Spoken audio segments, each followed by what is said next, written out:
The following program has been edited for time and content and is intended for immature audiences. Further, the views and opinions expressed in this program are those of the contestants and do not necessarily reflect the views and positions of production unless they become popular, get more likes, shares, and positive comments, and thus garner a higher market share than previously projected. Watch for your guilty pleasure.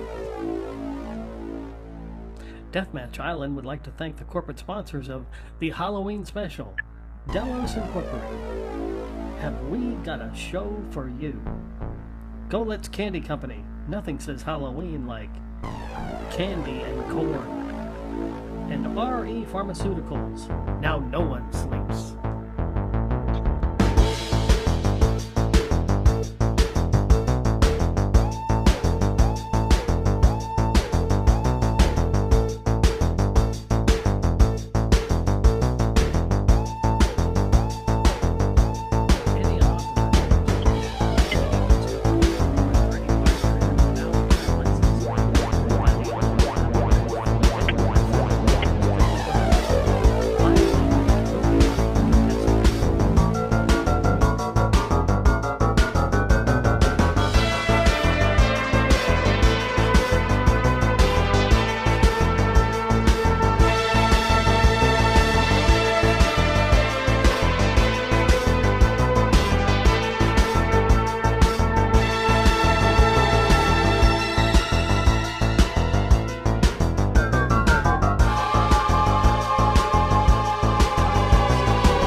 Deathmatch Island Halloween special and our host, Longo Babbitt.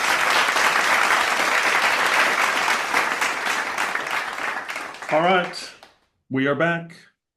Plenty of contestants have entered Deathmatch Island Halloween special. And I see that the betting has begun.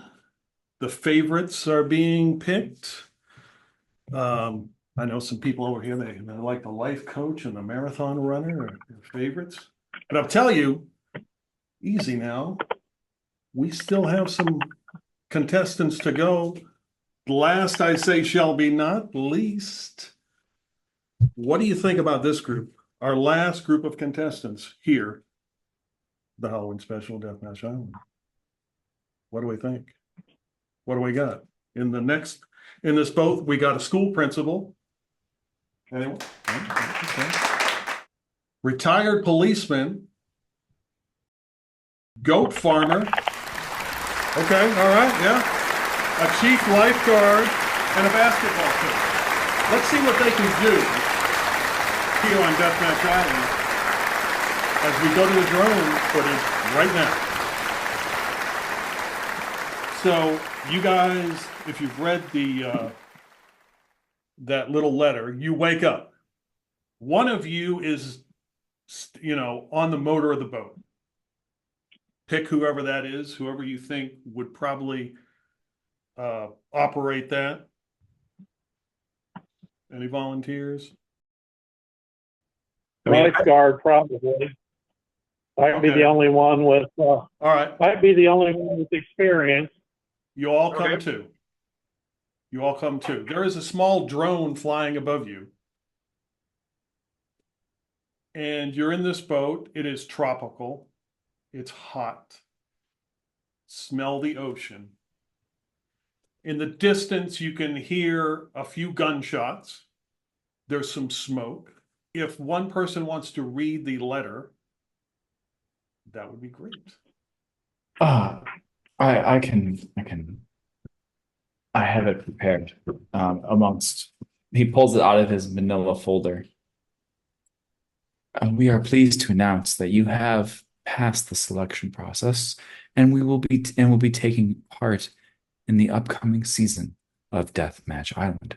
You may not remember applying. This is normal. It is important that you do not panic, or else serious injury may occur. Production is not held responsible in such events. Some frequently asked questions include, who are you? What is Deathmatch Island? Production is committed to being open and transparent. the less you. In 1967, your parents, certain death. I don't want any part of this. Not applicable. Not a question. How do I prepare for Deathmatch Island? You have been selected because we have faith in you. Believe in yourself. You can do it. Play to win. I certainly intend to. What happens next? No need to worry. The recruitment process is relatively painless. We repeat. Do not panic. For peace of mind, we can tell you that the selection and recruitment process will be completed on this date of 10/31. You are excited to begin, and so are we. Now, would At you least like to that is read the copy other that I letter? received. The other letter? Yes, the one you found in the boat. The introduction letter, the download. Oh, that I letter. love the fact you had it in manila folder. You may be experiencing some memory loss, or some confusion and memory loss. Winning will mean fame, freedom, and unlimited wealth. This is normal following the selection and recruitment process. It's important that you do not panic. Look around you. These fellow companions, our competitors, are your team. You might like to try some icebreakers. And good teamwork are crucial to victory. In 2 minutes, phase 1 will begin. In this phase, you will complete challenges, acquire resources, and meet other contestants. Alliances will be formed, and threats will be eliminated. At the end of phase 1, a klaxon will sound 3 times. This signals the battle royale. Survive to earn ultimate reward. Good luck, competitor. Play to win. So this this big guy who looks like you dressed up a gorilla.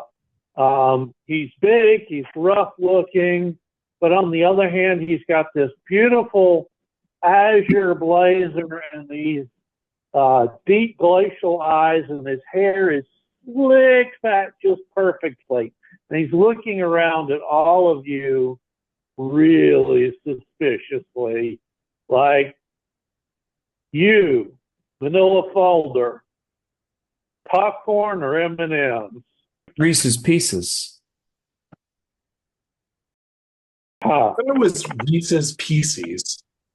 Have I been saying that wrong this entire time? Oh God. Oh God. Oh God. Oh God. Oh, okay. It is the correct pronunciation is pieces. But I'm sure in some dialect of English that is correct. Okay. Okay. Yeah. I'm sure. It's whatever I speak. That's the right one. I forgot. Name's Zara. Pleasure to make your acquaintance, Zara. I am Kai. And before you see somebody with smiling eyes, a very tidy hair, which I was not able to do very well because it's short, but tidy hair. And beneath their fine suit or their fine casual exterior, you notice the hint of rippling muscles. I don't know Yeah. about you guys, but it seems like we've all been signed up for a competition that we have to kill each other in. I mean, I enter a lot of competitions. This may be the first one that involves murder. I hope I don't have to kill any of you. Nah. It's a tactic. It's a technique. It's a tactic. Don't believe anything. You got to see through. That may be what they want, but that doesn't mean we have to make the choice. No So don't competition believe would be about anything. murder. I'm sorry. I am struggling to understand. The recruitment letter says that we are a team. That does not compute with murdering each other. I believe we have to work together to get Yeah, through. but do any of you remember how we got here in the first place? No, do you? Nah, but I I know who don't. did it. And who you're looking at is looks like somebody has a very calm demeanor. He's very average looking. Spiky hair and a beard. But he also looks like he's wearing like a jersey of some sort. Hey, you in the Jersey. Sorry, I had my And question picked up and then dropped it. and then he looks Huh. at the fellow with the glasses on and says, "What is your favorite sandwich and why?" I like pastrami on white bread with a lot of mayonnaise and a hint of horseradish mustard. Huh. Same question back at you, guy in the Jersey. And introduce yourself. If we're going to be a team, we need to know what to call each other. Yes, I remember my name at least. Zane Bowl. Same question. What's your favorite sandwich? Man, a good BLT, That's all it amounts to anymore. At the motor is a figure that's is a very delicate figured person, um, kind of androgynous, has slicked back hair underneath a baseball cap, and dark eyes lit back and forth from each of you over and over and over again. Figure says, "Well, I'm Joy Young, and I don't know what I'm doing here. Kind of excited to be here, though. I mean, this is pretty awesome being out on the water in obviously the tropics. It's warm out, it's beautiful out. I mean, you guys are talking about food and stuff like that. I mean, why would you worry about something like that? I'd be more interested in uh, you over there, uh, the other one wearing glasses. What if you had a superpower? What would it be, and why?" Um, um, Good question. Uh, since you're asking, my name's Ted. I don't know why. God, this is so fucking hot. This blazer and this turtleneck. I don't know why I chose to. Did I choose to wear that here? I don't know. Uh, You but look but quite dashing. Oh, well, thank you. And despite my appearances, I am half Korean. My last name is Kwon. I'm from the Central Valley in California. As you might wonder what I'm doing here, I'm a goat farmer. I sign up for lots of contests. I haven't won one yet, but I know this is the one I'm going to win. This is the one. I'm definitely going to win this one. If I had a superpower, it'd be super speed. That way I could milk all my goats in like under an hour, and then I could just like enroll in more contests and complete more online surveys during the rest of my day because that's what I mean, what else is there? I mean, okay, of course I also think I'm gonna win because like one of my like second or third cousin, I don't remember. He was on this show that you guys might have heard of called Squid Games. He made it to like the second round, so like there's luck in my family. Yeah, Never yes. heard of I it. remember that game. Oh, and also I brought some champagne. I'm not going to share it with anyone because I only have a bottle of it. But since I'm going to be a winner, I figured I'd already start drinking champagne. But yeah, but Uh, you don't drink alcohol in the heat unless you're on vacation. This sure isn't a vacation. Huh. When you entered the contest, what was the name of the company you entered the contest under? um, I don't know. Maybe like Dead to Rights Inc. Maybe that was what it is. Actually, now on second thought, like maybe that was a little bit foreboding, but I actually don't remember. I enter so many contests. I don't know, honestly. I don't know, but I've got a good feeling about this one. Got a good feeling about this one. Well, I'm very You familiar got myself with a lot of competition. I used to be a basketball coach for the NBA, the Clippers. Oh, what was your record? Oh, it was pretty good, 96 to 48 before they canned me because I was caught gambling on our own games. Well, that is most definitely against the rules. I would say you earned that. Looking in hindsight, it wasn't a good call. What's your favorite dessert? And he looks straight at Joy Namgung. You know what I really love is a big old bowl of chocolate ice cream. But I can never have it that often. But when I do, I just feel like I died and went to heaven. But that doesn't matter today. Today we're gonna have to win. Oh, we're gonna win. We're definitely gonna win. We have to win. Zara, you look like you look like you spend a lot of time outside. Besides Deathmatch Island, what has been your favorite vacation? favorite vacation. Anywhere where I don't have to deal with people. National parks are really good. Don't recognize this environment though. That is an understandable trait.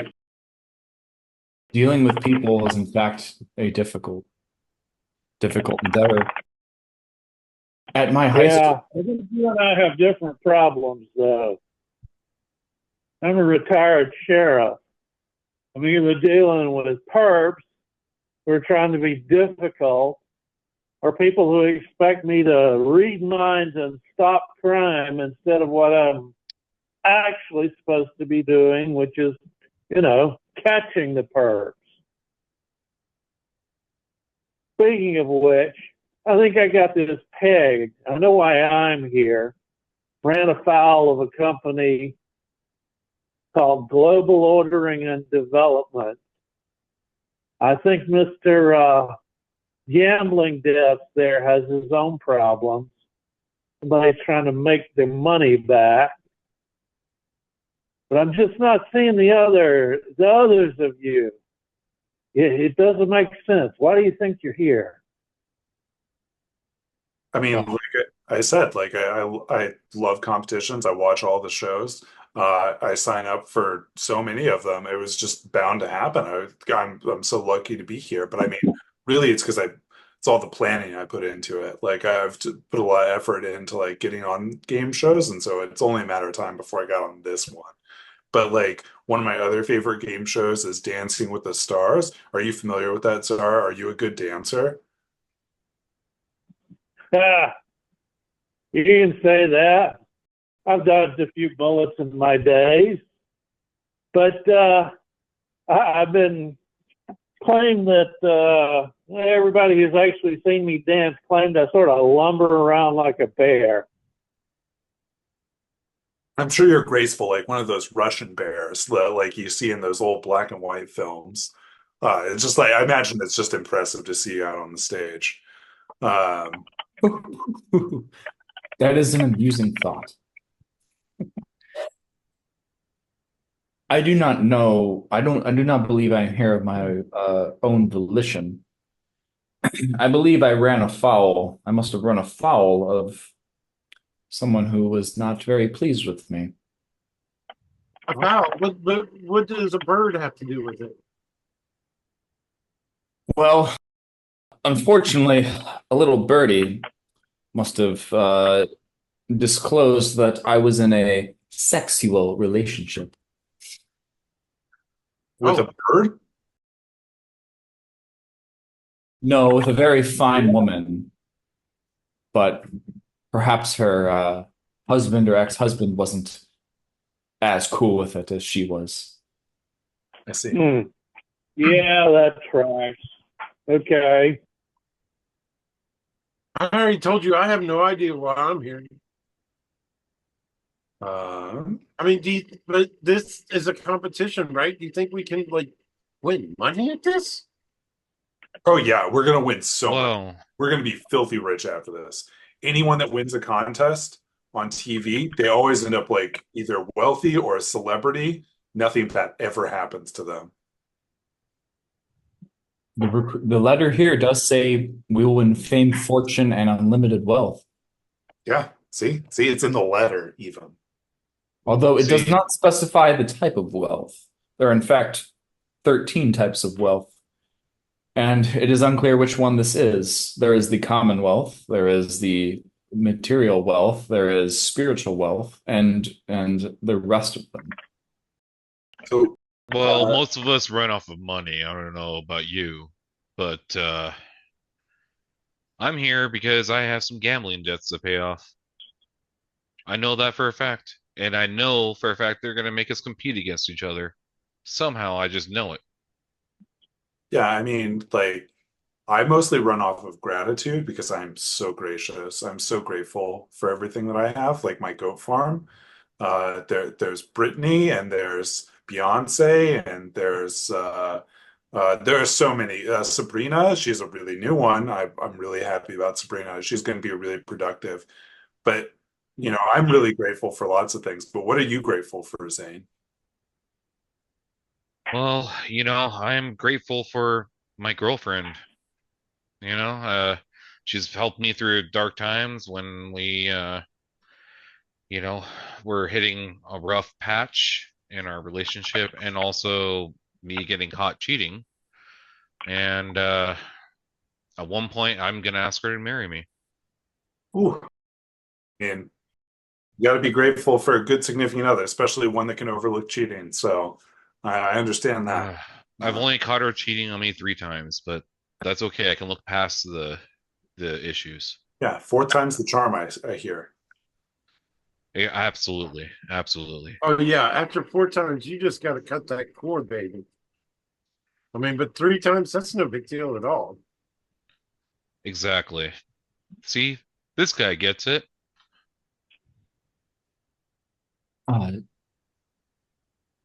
Joy, what is your favorite home cooked meal? Well, it's going to sound silly and simple, but I used to love it when my mom would make spaghetti and meatballs for us. That was just like the greatest thing that you could ever have. Um, and she would make this bread to go along with it, but she hated garlic. So it would just be butter and toast, basically, that she'd make. But so now, if I ever go out to eat somewhere where you can get that kind of food, and it's hard to find, I usually get spaghetti and meatballs and get garlic bread and hold the garlic. Oh, that dish is everywhere in my hometown. I live in Middlebury, Indiana, and spaghetti and meatballs with and bread with no seasoning is pretty much the staple. I can't remember where I lived. What is are you afraid to be here? No, because I have confidence and faith that we will work together to overcome this scenario, whatever this is. Right, right. Like I've got no fear at all. I feel like I should be afraid, but I'm just excited to be here, wherever here is. Well, Oh, I'm sweltering. Ooh, that's really hot. Oh, it's wonderful out here. Let me ask a question though, Ted Kwan. Who do you think is the most dangerous on this boat? Oh, the most dangerous. I think it's got to be you because you know how to take charge.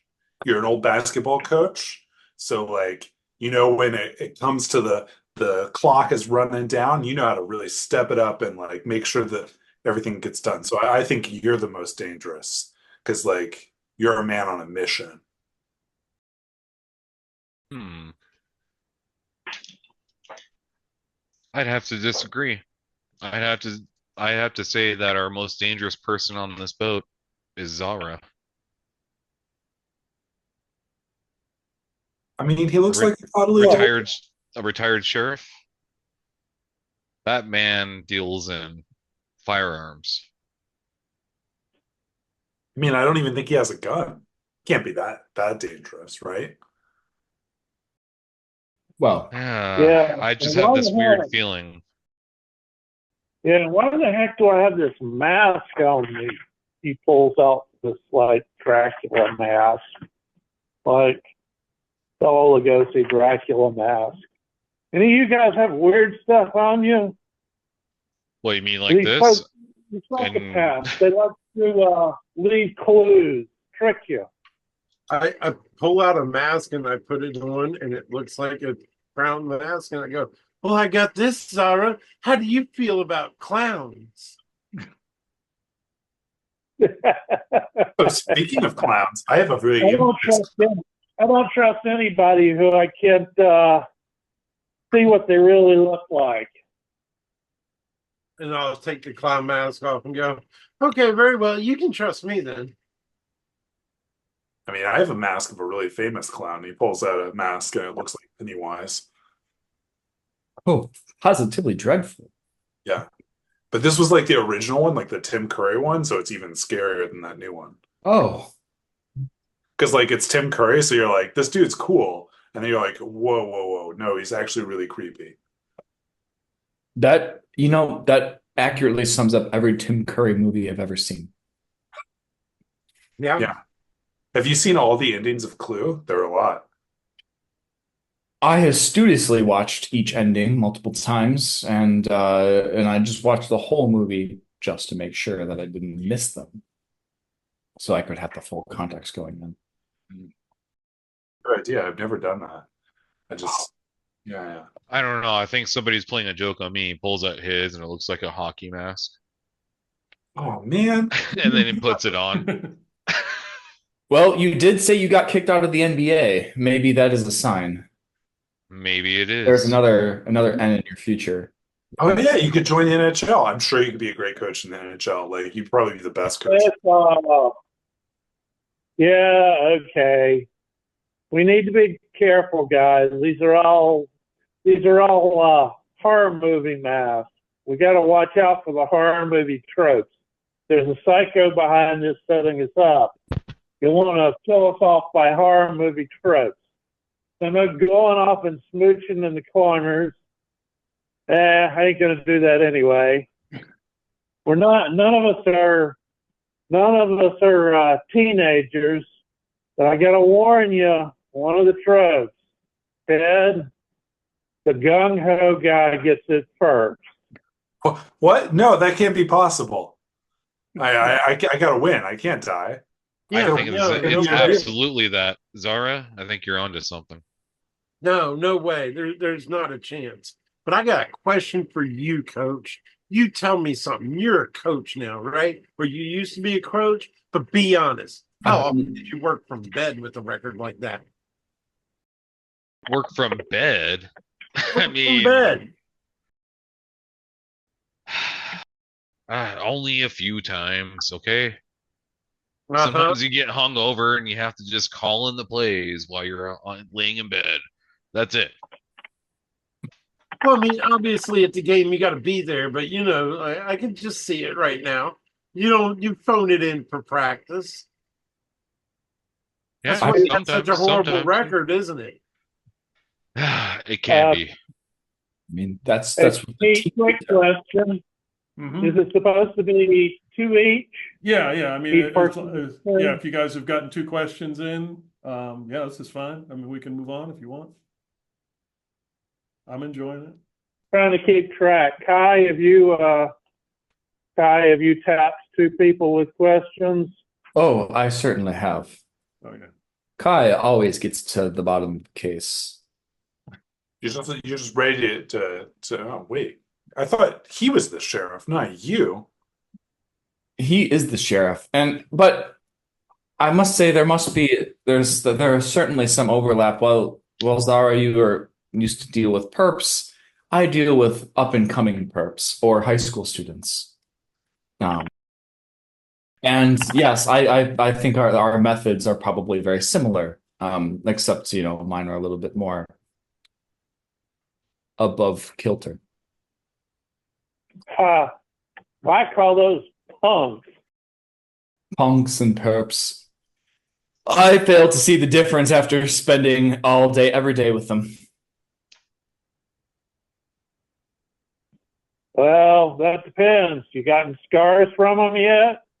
That's where you tell the difference. Ones that you cannot see. All right, so all of you should be dressed in pretty much the same kind of jumpsuit, except Zane has a basketball jersey over his jumpsuit. If we ask two questions, we've got one trust with each of those two people that we Correct, yeah. question. So, yeah. So as you approach the island, to the north, you notice that there is like a retaining wall that comes up out of the water, about 20 feet high. There's some drainage. It looks like some drainage holes, and there's a large drainage pipe that the grate is missing. You do notice there are a few contestants who have gotten their boat right next to it and are attempting to climb the vines. But in front of that, there is a large metal sign that looks brand new, and it says off limits. To the south of that, you notice what looks like a town. There's a little bit of a walkway right off the beach, and there is a town there. It's something odd about the town. Maybe the houses aren't fully built. They look like maybe facades. And then further south is what looks like a resort, you would call it. There's a sandbar that is like in a half moon shape, and some rocks that come out from the beach.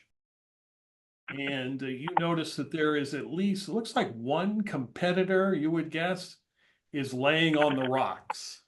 Nah, okay. That's where horror. If we're going with psycho rules and this is a horror movie, all those guys trying to climb in the off limits area, they're going to die first. So we got to go with one of the others, resort or half-built town. I'll tell you, I'm shying away from the half-built town because the bastards who put me here are crazy developers. Ran them out of town, then they ran me out of town. Now they're trying to kill me. But maybe our locals, and like locals always have the best knowledge about what's going on. Like I'm sure we can ask one of the people that lives in one of the houses. I'm sure like they would help us, right? But yeah, if they're locals, then some of it's a 50-50 shot that one of them's the killer. Kai, you keep an eye out. If you see anybody who looks like a problem student, you let me know. I'll do the same. You sure looks paranoid type. And technically, the leader of the group currently is Joy, because she is at the motor. What should we do, Joy? Well, that's a good point about the town being able to be a place to get information, because that's where the locals are going to be. But the locals might be in on it. The rocks, it looks like somebody's already down over there. I think it's a choice in between. I mean, whatever happened bad at a resort, or what was the off limits area? I mean, that looks positively dreadful to climb. I mean, we could, but why would we? And the resort, if what you're saying about horror movies is correct, I believe I've seen that one, and it does not end well. I think we should go to the drunk fellow on the beach. Did I miss the description, or is the drunk fellow in front of the resort? So he is on a sandbar. There's a sandbar that comes out like a half moon from the resort, right? With some rocks, and he is on I mean, yeah, I mean, you're assuming he's intoxicated, but he appears to be a contestant. He is just like sitting on the rocks.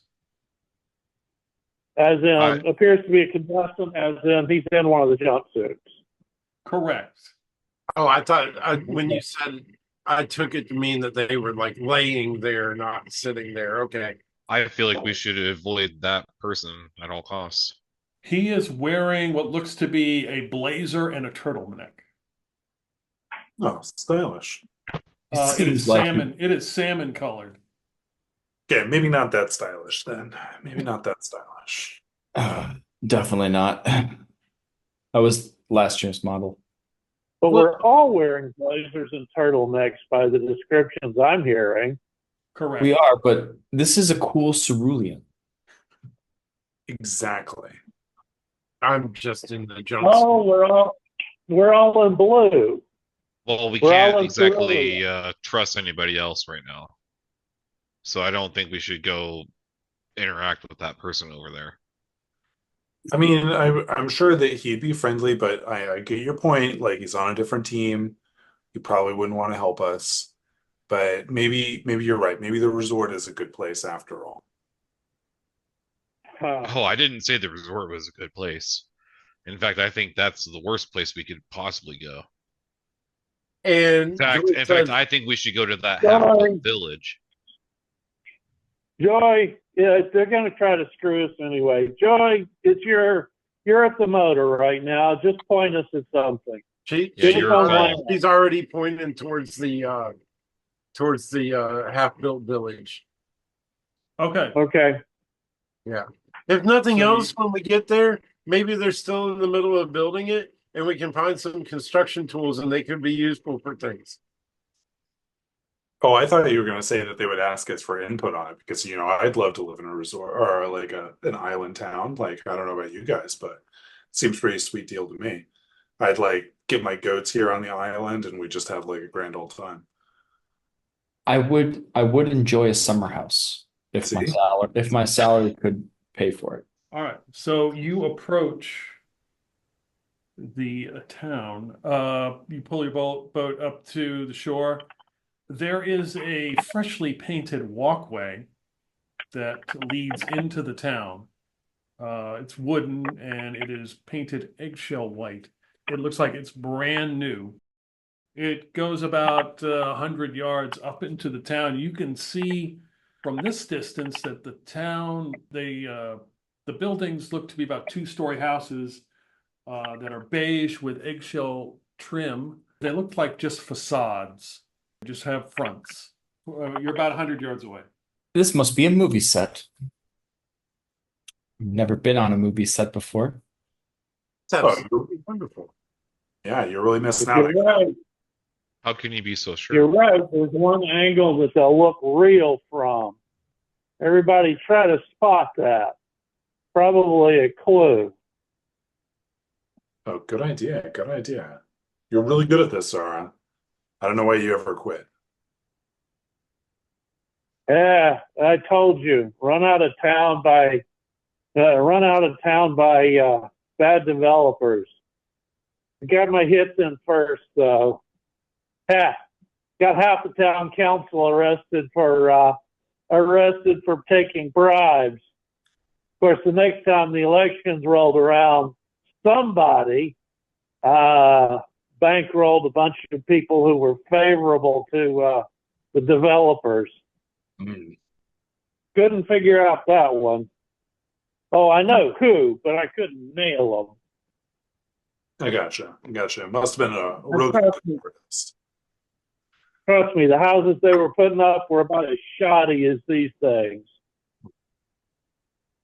Joy picks one of the houses almost at random that's fairly close and starts heading in that direction. Okay. So you walk up to the If town. they follow me, they don't. I don't know. Okay. Oh, I'm following him. Oh, Of yeah. course, Right. I'm also looking for lines of fire and staying behind him. I just like Okay. stroll out front like I belong there. All right. There seems to be two paths out of the town.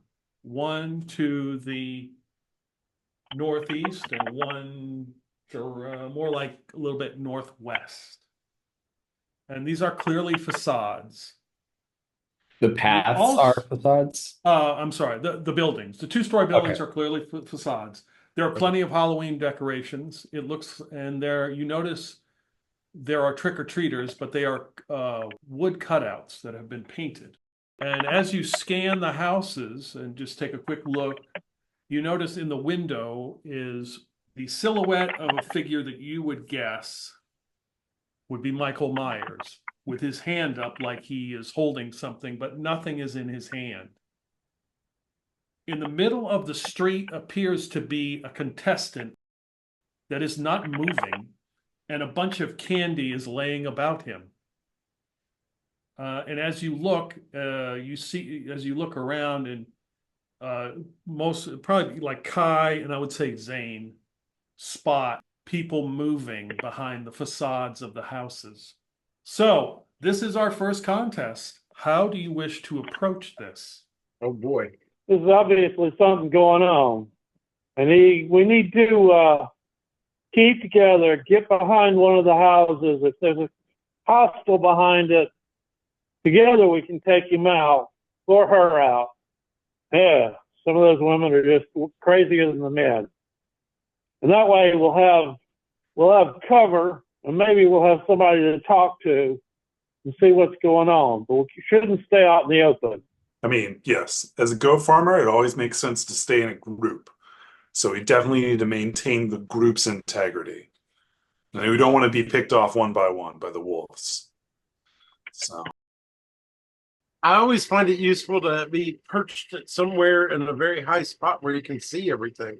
Maybe one of us can climb to the top of the facade.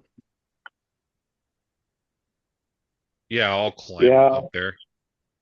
I'm pretty good at But those we kinds still of gotta- things. We still got to pick one. We still got to pick one first.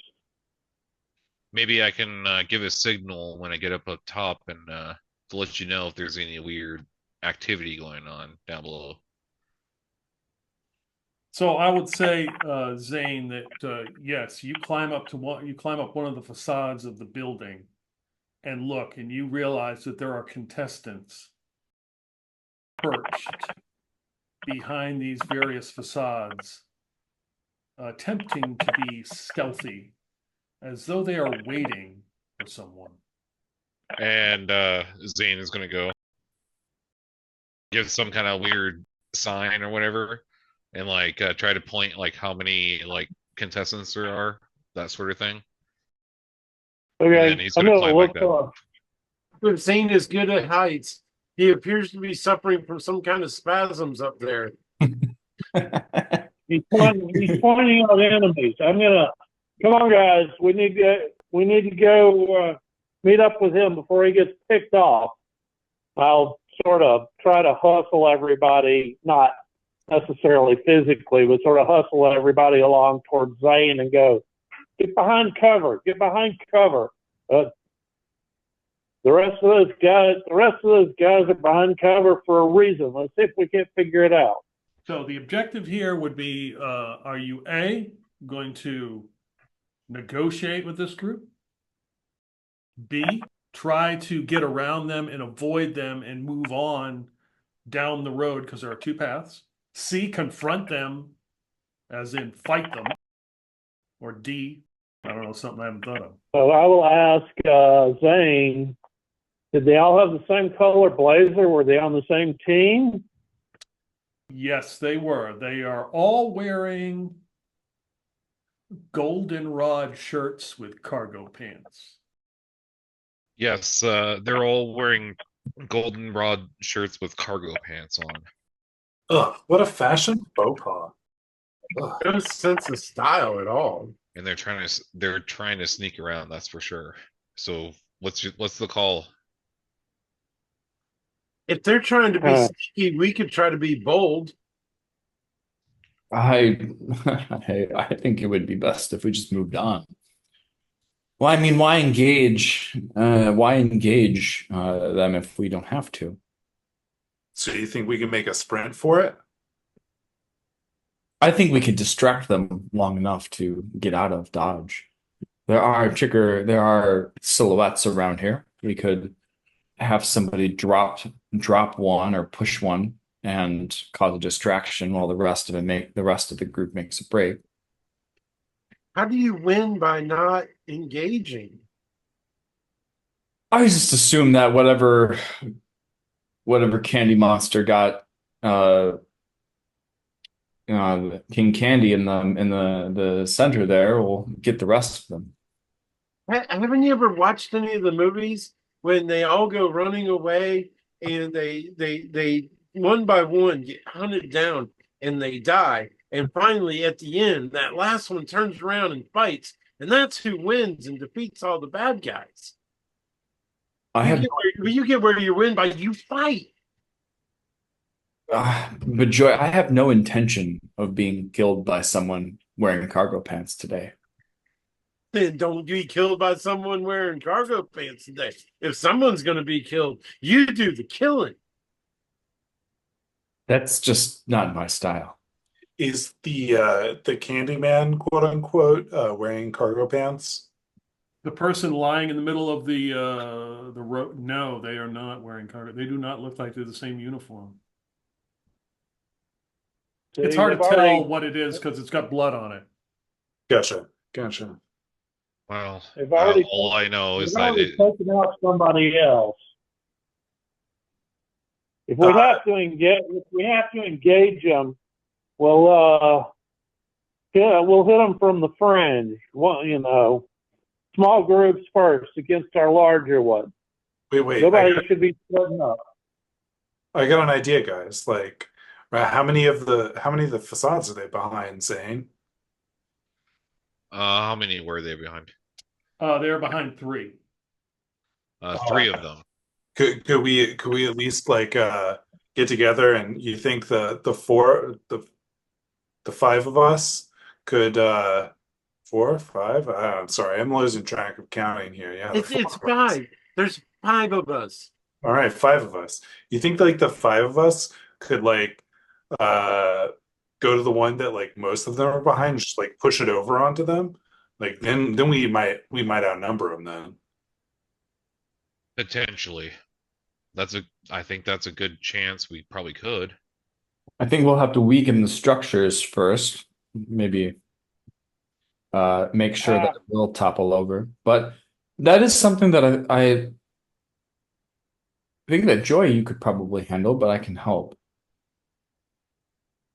Well, no. I'm pretty small. I'm going to need help to topple over a structure. I can do it, but big guys. Okay, sounds like we got a plan. I get a little addendum here. Big guys. Wait a minute. How big is Zane? Is he a big guy or a little guy? About average. Not exactly big, not exactly small. He's about like average height. But he looks like he could outrun most of the people in the group. Right. Yeah. Hey, Zane and Kai, why don't you guys stick close to cover, but get some of those cutouts. If they're really wood, then they'd make decent shields, impromptu, but improv shields. But if they're really wood, and the larger of us, which is Ted, you wrestle your goats? Because boy, you look pretty well built there. I'm pretty wiry looking. Like I'm strong. You got to be a good goat farmer. Like you sometimes get grabbed by the horns and show them who's boss. Okay. Yeah. Okay. Big guys and strong guys will do what you suggested and push over one of these facades.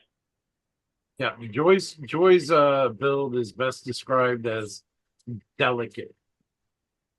Okay.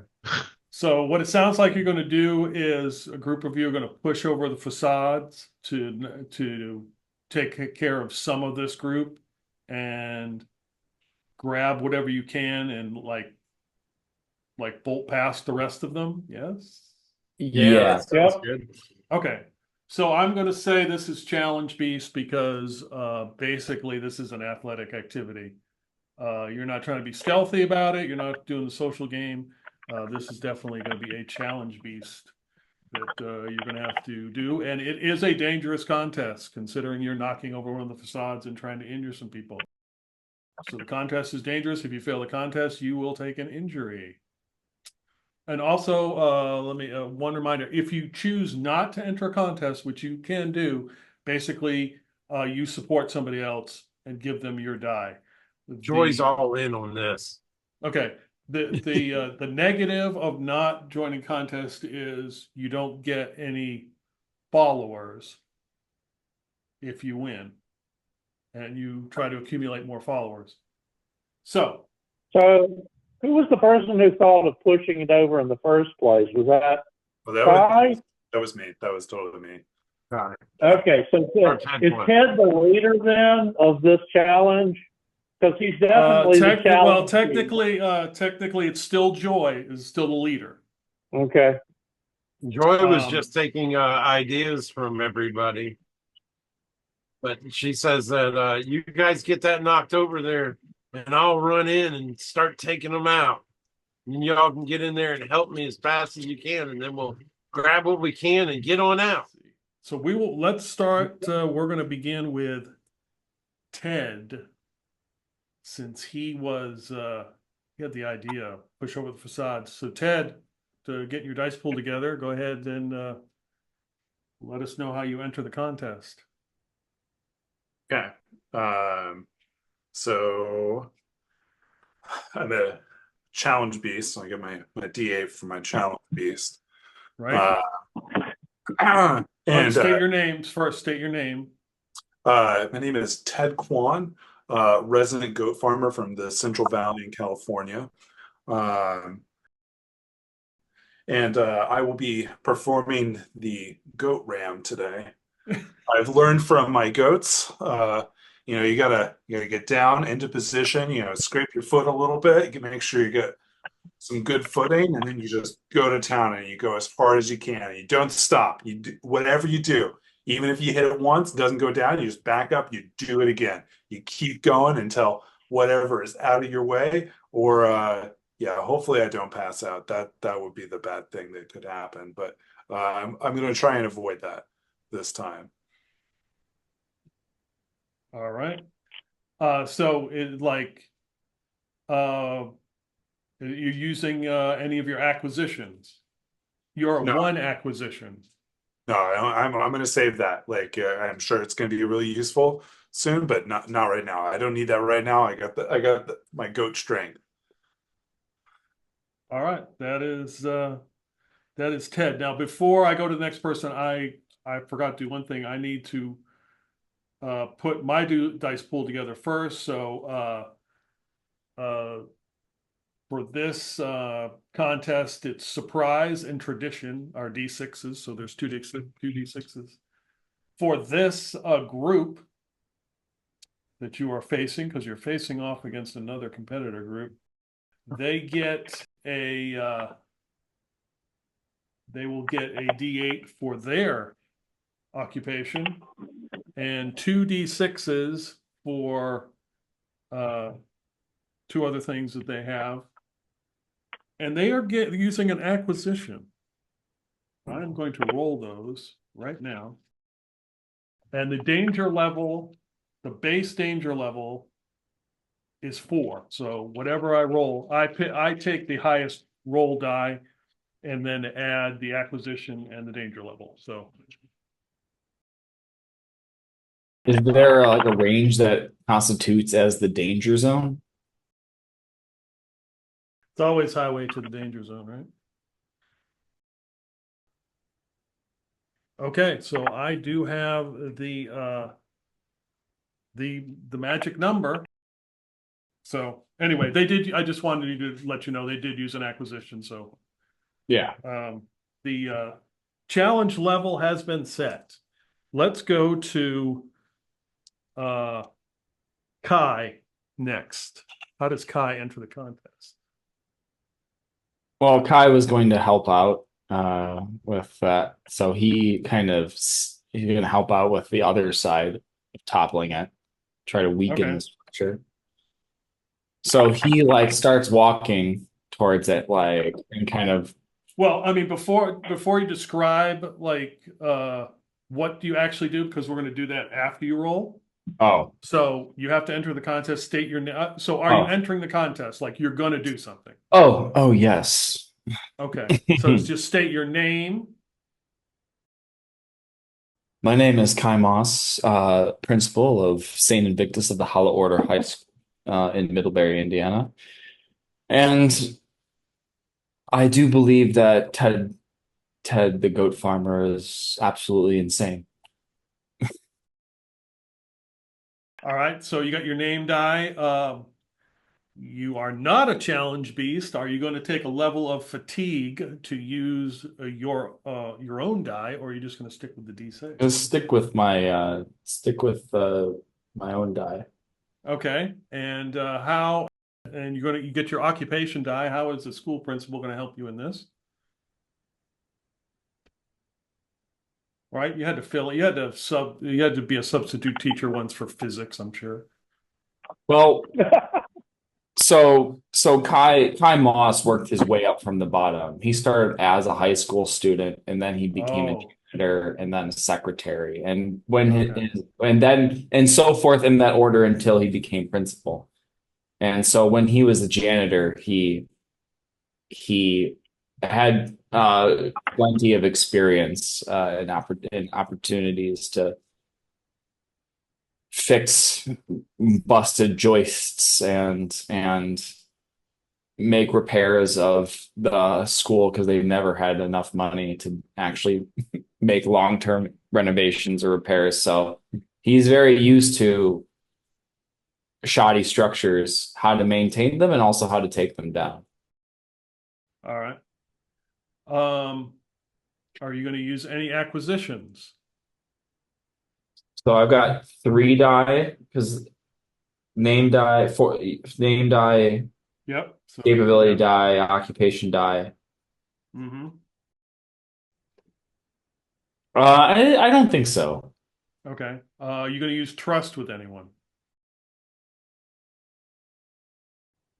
I'm gonna try. I guess in this scenario, I'm trusting Zara. I'm trusting Zara. Okay. Okay. Because Zara was very sure. So I'm trusting that they're very sure Okay. of this plan. So I'm All gonna right. So use take that. another D6. You Yep. will roll those die and add the two highest number, but not this moment. Joy, you're Uh, next. Joy says, I'm Joy Namyoung. And she puts on a clown's mask. Today I'm a clown, but normally I'm a chief lifeguard at the Volusia County beaches in Daytona Beach, Florida. And let me tell you something. I know a thing or two about running and having to dive and having to jump. And we're going to take these suckers out. And I've got so much faith. I've got so much faith in Ted that when that building comes down, I'm not going to have much to have to do. All right. Okay. So Joy, get your name die. You get your challenge beast die. Uh, you get your occupation die. Are you using your acquisition? Yeah, put the clown mask on. Okay. All right. Yep. And are you going to use trust with anyone? But I trust Ted. Okay, I all right. There trust you that go. You Ted's named going it to all. help So me out. collect all those dice. All right. You're going to take the two highest, the D4. You will add to whatever the two highest rolls are. If you can use more than one acquisition, but you just take the highest roll. All right, Which we'll ones go are D? to Which ones are D4? the Yeah. mask will be a D4. Okay. Yeah. Since he trusted Ted and Ted's a challenge, presumably a challenge beast, does You that just get get a? the name die. When you trust Oh, you somebody, just it's the just name your name die. die. Yep. Gotcha. Okay. So let's go to Zara next. Never had to do much demolition, but you should see me taking down parts. I can hit this thing so hard it'll go flying. Not going to be a problem at all. All right. But I don't want the. This is one of those places where, we're going to hurt them. So I don't want the opponents to. I don't want the opponents to figure out who I am. And he pulls off the Bela Lugosi mask. All right. Pops it over his face. Okay. So that should give me what? Name? All right, good. Yep, state your name. Oh, yeah, Zara Pasa. All right, your Yeah. D6. Retired sheriff. But I can still hit the I can still take the purse down when I need to. Okay. Your occupation, the sheriff, D6. You are not a challenge beast, so it will be a D6 unless you wish to take fatigue and use that D8. Not taking the fatigue. All right. And unless you're going to use trust with anyone? Not at the moment. Okay. Try that one later. All right, we will go last but not least, Zane. Yeah, hi, my name is Zane Bull, and man, is this a weird competition. But I will beat these competitors, and it will happen. Today, I'm gonna grab one of these things and beat their heads in until they're a bloody pulp. So violent. Like, Zane, since you're a coach, can you give us like a motivational speech before we do this? Like, is that too much? And isn't beating bloody pulps, isn't that a little aggressive for basketball? Oh no, look at that competitor over there. God, What did they do to him? They didn't play by the rules, that's for sure. But guys, I know we can do this. Just do the jobs you're assigned, and I guarantee you we can catch these guys by surprise. Okay. On All right, three. so Zane. One, right. 2, 3. All right, Team Baba. Zane, you got a D6 for your name, D6 for your occupation. You are a challenge beast, so you get a D8. If you're going to use the mask, you get the D4. And yeah, he's definitely going to put it on the mask. Okay, so you get that D4. If you're going to use trust with anybody, you would take a D6. You take the two highest numbers, and if you use acquisition, you're going to add that to it. So we will cut back to our studio audience, of course, as everyone is in silence, hushed silence, as the challenge is about to begin. There's a lot of money and the bets on this challenge to see if their competitors are going to make way through. But wait a second, we do have somebody on the hotline who do you like? Caller, you there? Am I on? Yeah, you there? Oh, go ahead. Who do you like? This is Regina from Detroit. Go ahead, Georgina. I don't trust no damn cops, and that principal at the high school ain't nothing but a damn snitch. Okay. Who do you like? My money on the motherfucking goat farm. Okay, there it is. Hey, the language though, it's a family show. Come on now, Regina. All right, so Ted, you will take an additional D6. Is that on the initial roll? Just so we know the mechanics? That. Just add it to your dice pool. And contestants, go ahead and roll those dice pools, and let's see what we get.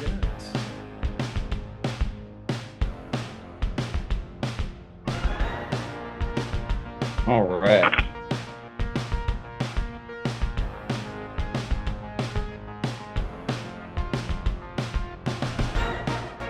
We take the highest two. Take the two highest numbers, and if you used an acquisition, you would add that D4.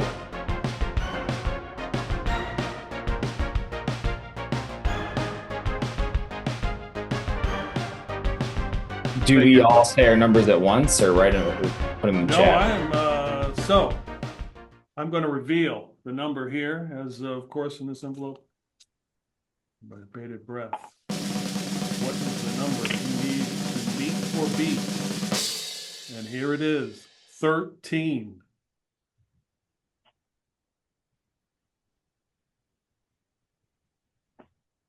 Do we have any winners of the contest? Zane Bull got a 14. Wow. I take it everyone else did not make 13. Oh. There's Okay. no way. There's no way I could have. Yes, I rolled well. So, what were the totals? So we got 9. I got a 9. Okay. I'll put mine in chat. Yeah, I'll put mine in chat. Okay. Oh, Ted, so close. Yeah, I know. 9, 9, 12, 14. What was 12? 2 12s. Oh man, tough. Let's start with so it's a dangerous contest. You all took an injury. So we get to roll on the injury table. Including Zane? No, Zane, you won the contest. You absolutely do not take an injury. Those head coaching skills. Yep. I literally rolled a 1 on my D4 for my acquisition. So it was like, oh no. And then, but everything else was pretty Okay, so if you use an so. acquisition, it is now gone. Just remember, if you use an acquisition, when you describe what happened, make sure you include that as well. Okay, here we go. The injuries. It's a D20. Let us begin. Who got the lowest score? We got Joy, 9, tough break. Kai, go ahead and roll a D20. All right. 2. You broken nose. So describe to me what happened. And when you're kind of thinking about this, it's kind of like when you're watching TV shows and they always cut to the person afterwards or whatever, like, yeah, I was there, it's kind of like that kind of thing. Yeah. Okay. Kai is trying to like move past to get to one of the kind of this other side of this facade, and he's like charges forward and like turns a corner because there's like some stuff like some boxes in the way, and does not see that there's a silhouette that was like propped up there. So he like kind of goes around this box and slams face first into the silhouette, trying to get to kind of the joist that he was going to weaken to help topple this thing. Oh, Right. great mother of mercy, almighty. Oh, I think it's broken.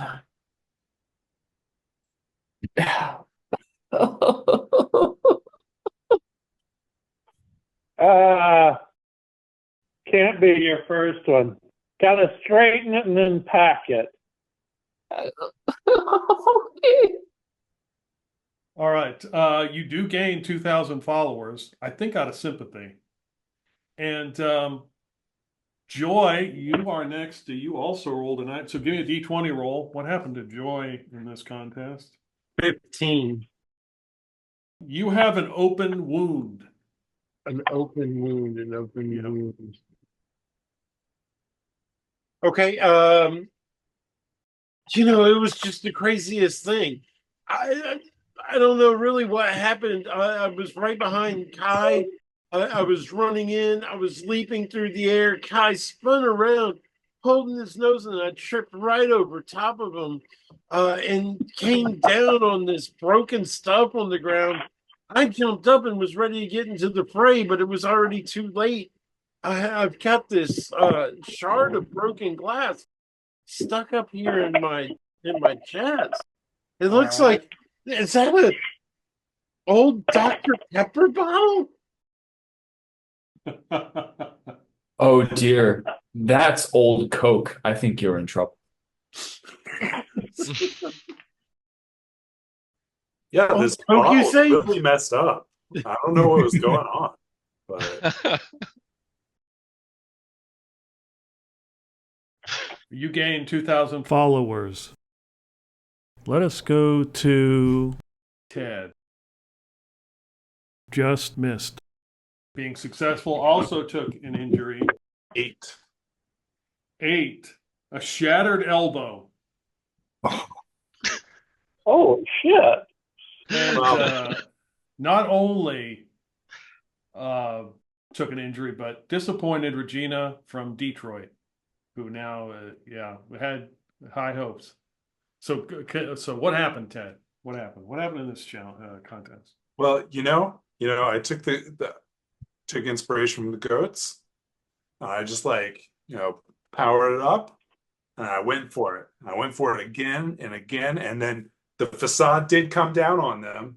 It did, but then making my getaway, I thought, you know what? I need some sugar if I'm going to keep up in this competition. So I reached down as I was running to grab some of the candy from that corpse, and I tripped over my own feet. And this elbow, I don't know how this happened. How many times have I tripped? Many times, and it must be this is luck. This is luck. I know that it looks like it's unlucky that I tripped and fell and shattered my elbow, but I will tell you, it's gonna be lucky for me. I just know it. I know it. All right. I think All right. that's good for this interview. We'll get more of it later.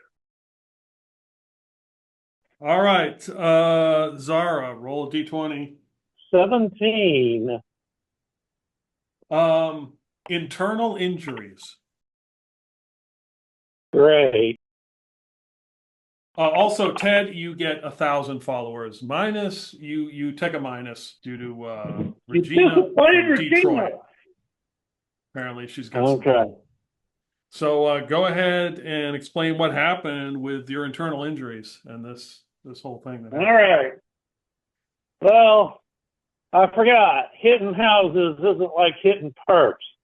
And these damn houses, they may look like facades, but they got some solid 2x4s. And I swear that one must have been stuck in a concrete block. I hit that. I knew it was going to go down, but nah. I splattered like a bug on a windshield. Went down myself. All right. You gained 2,000 followers. And now we go to the winner.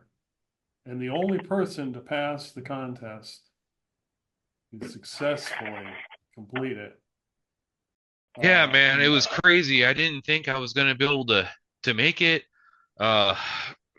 Next thing I knew, I was grabbing some stuff and just running into people and tackling them. Next thing I knew, I see all my teammates getting injured.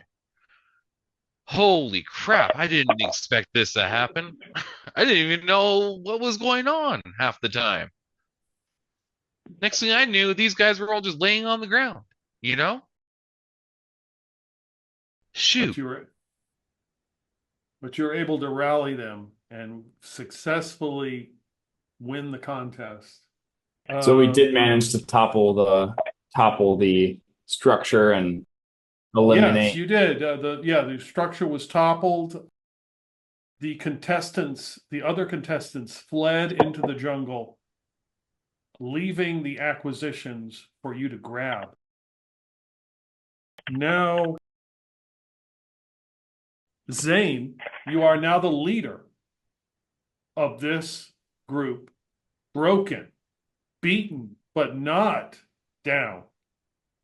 And of course, there are 5 of you, just like there are 5 people on the basketball court. I cannot say that's not a coincidence, ladies and gentlemen. Congratulations, as you have successfully completed this challenge. I think we need a better play next game, coach. Go Zane! Go Zane! Go Zane! You will gain, hold on. Here are the acquisitions you gain. A butcher knife, malted milk balls, candy cigarettes, Mary Jane candy, Mike and Ike, mallow cups, and a white pillowcase. You can distribute them however you wish. So it should be 1, 2, 3, 4, 5, 6, 7 items. Oh, 8. And a puzzle box. It's a cube that looks like a puzzle box. Okay. Obviously, sometimes you just got to make a decision. You just got to run with it. And puzzle box had to go to Kai. Seemed like the most knowledgeable person here in the group. You never know. All right. Meanwhile, I was looking at the rest of these items. I might be missing a few actually, but I basically just started handing out items. I would suggest a pillowcase for Joy so he can wrap his bleeding wounds. I definitely give the pillowcase to Joy. Here you go, Joy. So the butcher knife, whoever gets that. Now, when you use a weapon in a contest, it automatically becomes dangerous. So who's the most handy with the knife around here? Would that be the farmer? You think? I mean, slaughter goats, so. Here, why don't you take it? All right.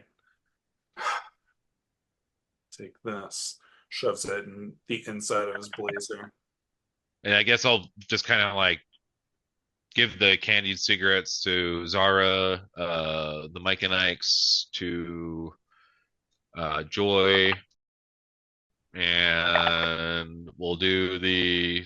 I don't know what else I'm missing here. So mallow cups. Yeah, I'll keep those. All right, and the white pillowcase already decided. So on your sheet, there are boxes that says new followers, and I misspoke. I thought it was 1,000 per. So you should check two. If you failed the contest, check 2 boxes. If you succeeded in the contest, 20,000. You will check 13 boxes. You have gained 130,000 followers.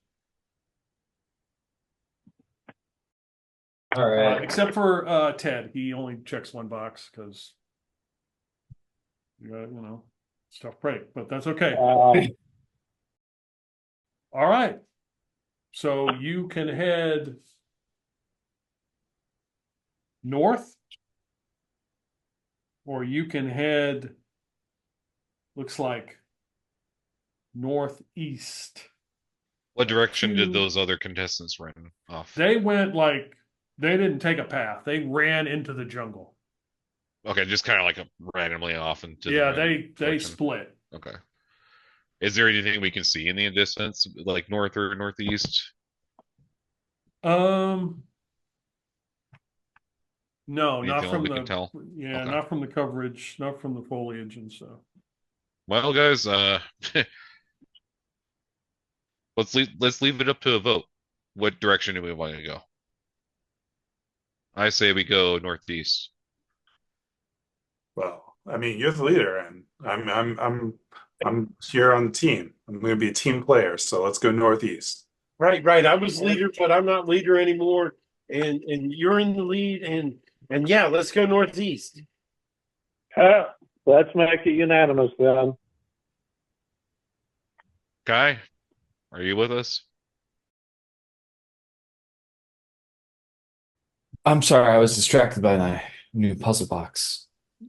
It's got just such an intricate design. Yeah, why don't you try to figure out as we go? So let's go northeast. And Zane is actually going to stay in the back of the group, just in case we get ambushed. Those who lead from behind. Mm-hmm. All right. So everybody keep an eye open. You hear the occasional gunshot. As you realize you are headed, you are gaining elevation as you are moving through the jungle. This is a more like a footpath. You pass what you would guess looks like an old fence, chain link fence that had some barbed wire that has fallen in to the foliage, and now it's covered. Some of it's kind of rusted. Quan, do you think it's possible we can maybe cut some of this barbed wire with that knife? Maybe make a weapon out of it? Well, as a goat farmer, I think yeah, we could try. It's going to dull the knife a little bit, so I don't know that we want to do that. But Risk it? Yeah. but we could grab a stick. It's rusty, and we can just like wrap it, and the barbed wire will snap off. That's a good idea. Make a bludgeoning weapon. Yeah. Is that what you're going to do? Yeah, I'm gonna try and I'll find like a stick that's big enough to like hold as a weapon, and try and do that old and crappy enough that it comes Yes, off. I will say that you have another acquisition that is basically like a club. Whoever wants to use it, but using that weapon, of course, makes the contest dangerous. So you guys spend about 30 minutes doing that. You hear things moving in the brush, in the foliage, the occasional bird. As you continue to ascend, you now see a 2-story whitewashed cinder block building that sits overlooking a cliff, and you can hear the ocean below. Green algae and thick vines cover about 3/4 of the building, except for the front walkway that has a set of bronze double doors. A faded welcome sign above the entryway greets contestants. That is what you see. Well, first thing, I hand Zane the bludgeoning weapon, since he came up with the idea. All right. I guess I'll take it. What do you think? It says welcome, so we're welcome. Nah, I'm going in any building. I think we Before should you go probably into the scout it out building. first. Yeah, he's got the right idea. Before you go in any building, you check entrances, you check exits. You make sure that you can get out no matter what. Check, count windows, count doors. Check out the back. See if there's a back entrance. Because if somebody's running, they'll go out the back when you're on the front. If you're running, well, you need to know where you can get out. See, I knew you were dependable, Zara. Great idea. That is an excellent idea. Scouting the building, it is covered in foliage and vines. You do know that there are a set of double doors probably in the back. To get to them, you would have to spend a lot of time to cut through all the vines and the foliage. Other than that, there are no signs of anyone here. The door is unlocked if you attempt to open it. The double doors are unlocked. Looking around, does it look like that even though there's no one here and looks kind of derelict, does it look like there are cameras anywhere? Since we're presumably on some sort of game show. When you look around, you would spot a drone flying in the sky. I spend a lot of time up on the lifeguard towers, but it's not always busy, and I've got to read. And I read this book one time where one of the characters was always talking about doors and corners. They get you at the doors and corners. So, I mean, I feel like maybe those doors are a trap. And what if we spring the trap and trap those who spring it on us? Yeah, if you're gonna breach, you're right. If you're gonna breach a trap, you do it fast. You get all the way through it. You don't stop. I wish I could help you, man, but I'm not feeling so hot. I think might have hurt something on the inside. Anybody who breaches those doors, though, you got to do like You got to do like Ted said originally. You go for it, you go through, you keep going. Because if you can get behind the trap, if there is a trap, if you can get behind it, you got the element of surprise back to you. How was Zara injured? I mean, what was the injury? Internal. Internal injury. Okay. Yeah, he sort of got his hand over his gut. He's sweating even more than the tropical climate plus having a damn blazer on would suggest. I mean, this elbow is no good anymore, but I am ambidextrous, so if you need me to do some bushwhacking, just let me know.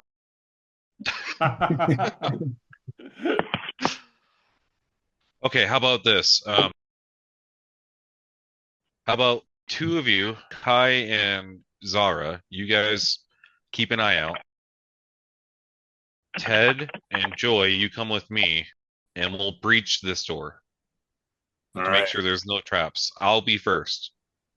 I'm always up for a challenge. Say the word. They got nothing on me. Stay at least 5 or 10 feet behind me, okay? What's your knife? Yeah, right. All right. Well, I have an idea. I mean, I can be ready with my pillowcase here.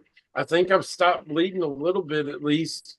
And maybe, if I get behind where the door is going to open up, when they come out or anything like that, I can put the pillowcase over their head and y'all can jump on them. Good idea, Joy. Good idea. That's a good idea. Let's do that. And I will watch from afar and alert you if anything seems amiss. Yeah, let's do the call. Caw. A caw. Yes. Yes, but is that a raven? Nevermore, or rather say never again. Just if you can find this place, this building structure seems to share some similarities with the high school. Try to find the janitor's closets. They are hidden caches of invaluable wealth. All janitors have a hidden stash. And cops too, but I like how you think. So I guess Zane is going to get lined up. He's going to attempt to feel the doorknob and just kind of see if it's unlocked. First it's off, unlocked. Yeah. and then he's going to hold it open and then count 1, 2, 3, and then just kick it, like rush in and then do like a somersault forward, Okay. rolling on the ground All to right. hope to avoid any like projectile damage. Okay. Who's following you? That would Ted? be Ted and I hope Joy, he's but not doing they're gonna be somersaults. they're gonna be like 5 or 10 feet behind me, roughly, All right. depending on where they're at. Joy's going to do a 3 count. 10,001, 10,002, 10,003, and run through ready to All right. come up behind somebody. Okay, so you roll in. Yeah. Ted's gonna slide in. Not Pete Road style. Okay. But we appreciate the hustle. Joy's crouched and like not crawling, but like crouched down and running, but half squatted down. All right. So you roll in, and it's fairly quiet. Inside is a large exhibit hall with mostly empty and broken display cases. Glass, wood, and tiles litter the floor, and a single dangling light bulb illuminates the far right corner. You guys kind of like stop and pause for a moment and look around. It's really quiet. There's nothing except for Zane when he rolled in and probably rolled over some broken tiles, and that's about it. Then you notice on the exhibit floor about a dozen contestants kind of get up.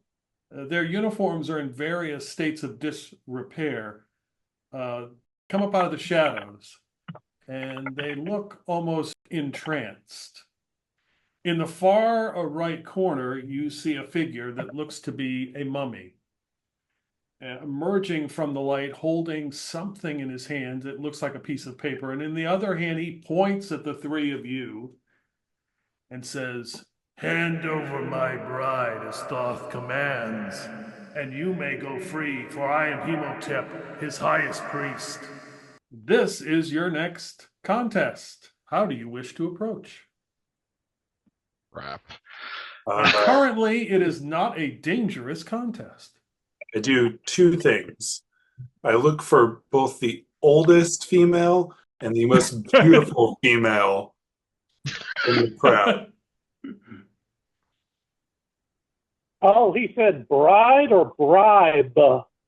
Right. You know, Right, it's okay. looking for a bride. Well,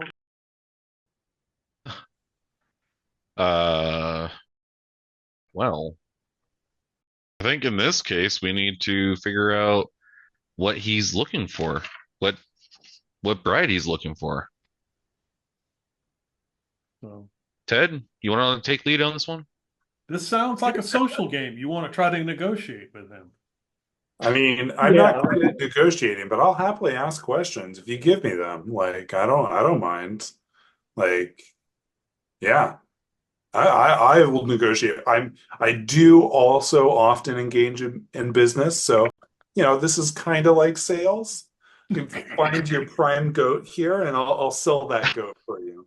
I don't know. Maybe we should get Kai in here. Oh, Kai, get your Yeah. ass in here.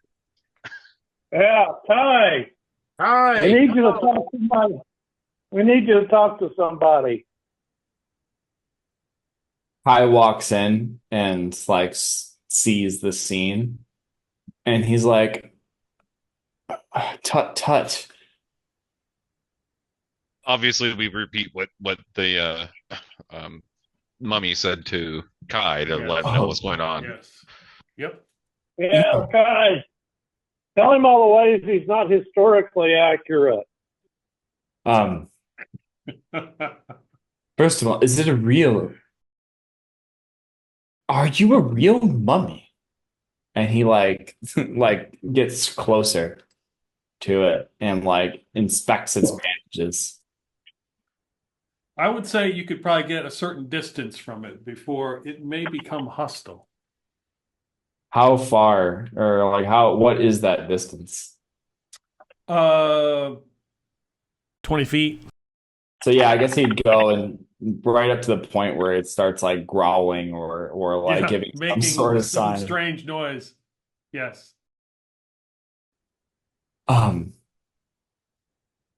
Bride, he wants his bride. Well, did you try any of the people in the room? I mean, that was the idea I thought too, but like I don't know.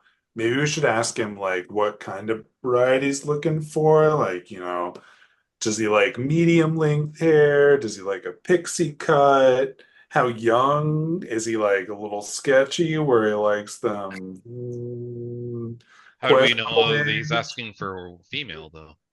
Plenty of those out there who like to be mothered. Yeah, could be that too. Maybe he wants, but like I'm Now, not good at negotiating as much as I think you probably are, Kai. Or Yeah. are any of you good at negotiating? I'm while I'm just- while they're talking it out, I'm going to be looking for females and or transvestites in the entranced group. Okay. All right. So it sounds like a social game. I am going to put the dice pool together. There's first to tell you, it is right now. It's not dangerous. If you bring in any kind of weapon, it becomes a dangerous contest. So failing this contest would just be fatigue. I've got the dice. I will make my roll.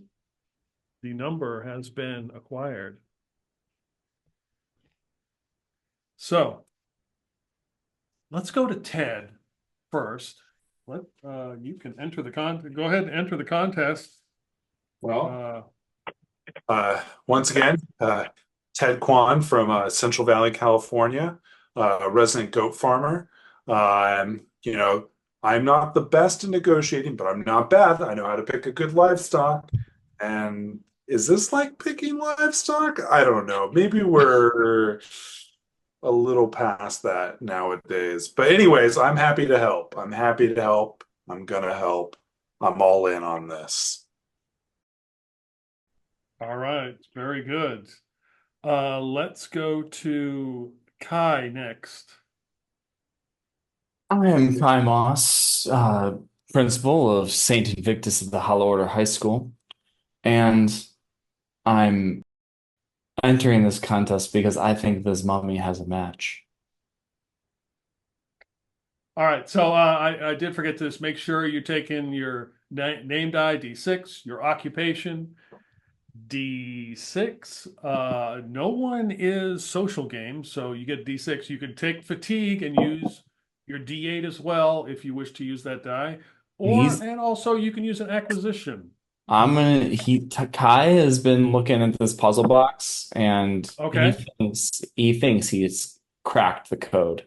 So he's Okay, so you're going to use the puzzle box? Very good. All right, I like it. So just remember that. And you can also use trust if you have any trust remaining with anyone. No, I'll just use the puzzle box. Okay, very good. Let's go to Joy. Are we doing the whole using our name and our? Yep, state your name and Yep.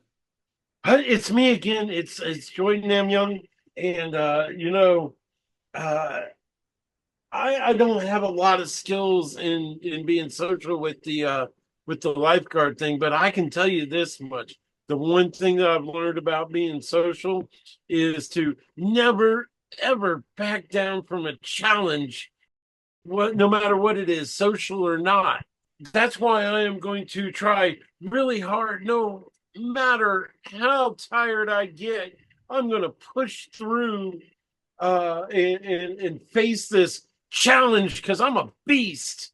And I think one of the things that would help when you're being social is food, is something to eat. And I've got these Mike and Ikes here, and I think I'm going to go share them with the other competition competitors. So I'm going to take a point of fatigue. Yes, So to use my challenge beast die. Yeah, so you're going to get a D6 for your name, a D6 for your occupation.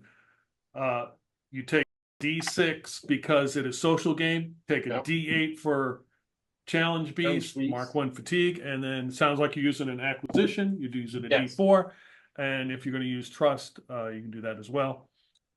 So let's go to Zara.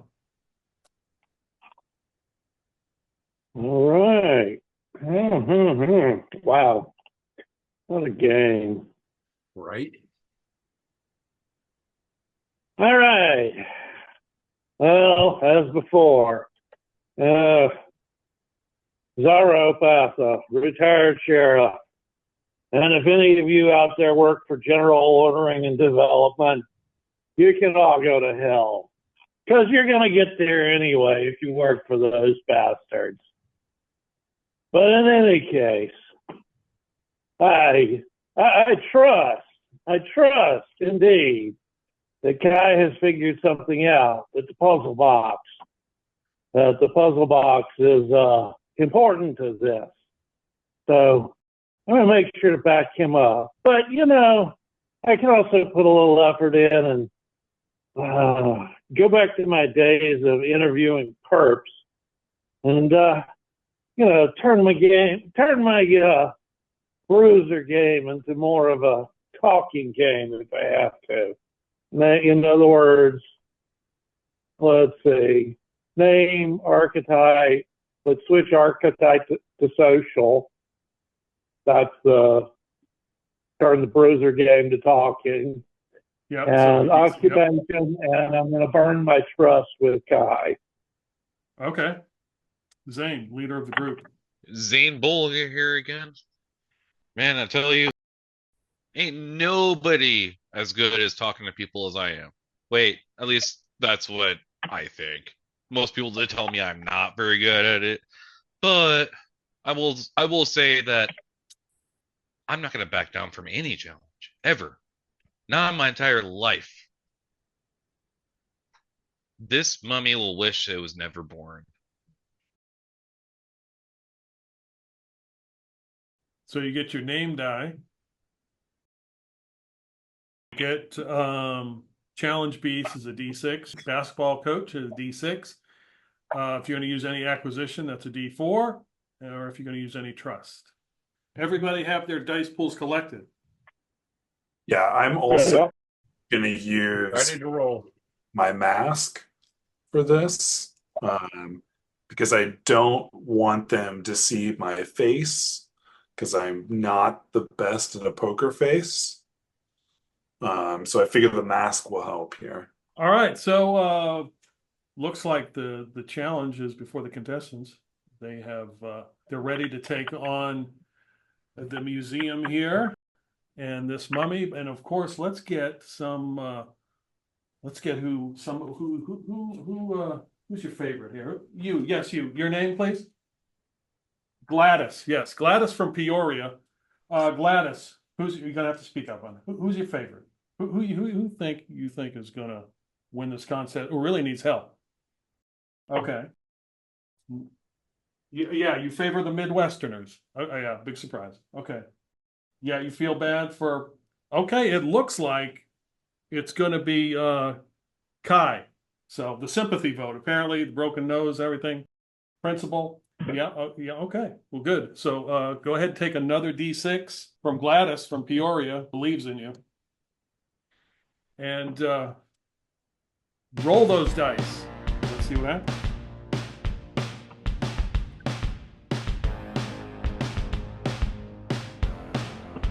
All right.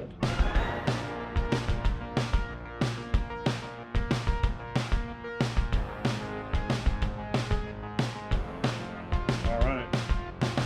All the rolls have been done. Inside is the difficulty number that you need to meet or beat, and let's see what happens.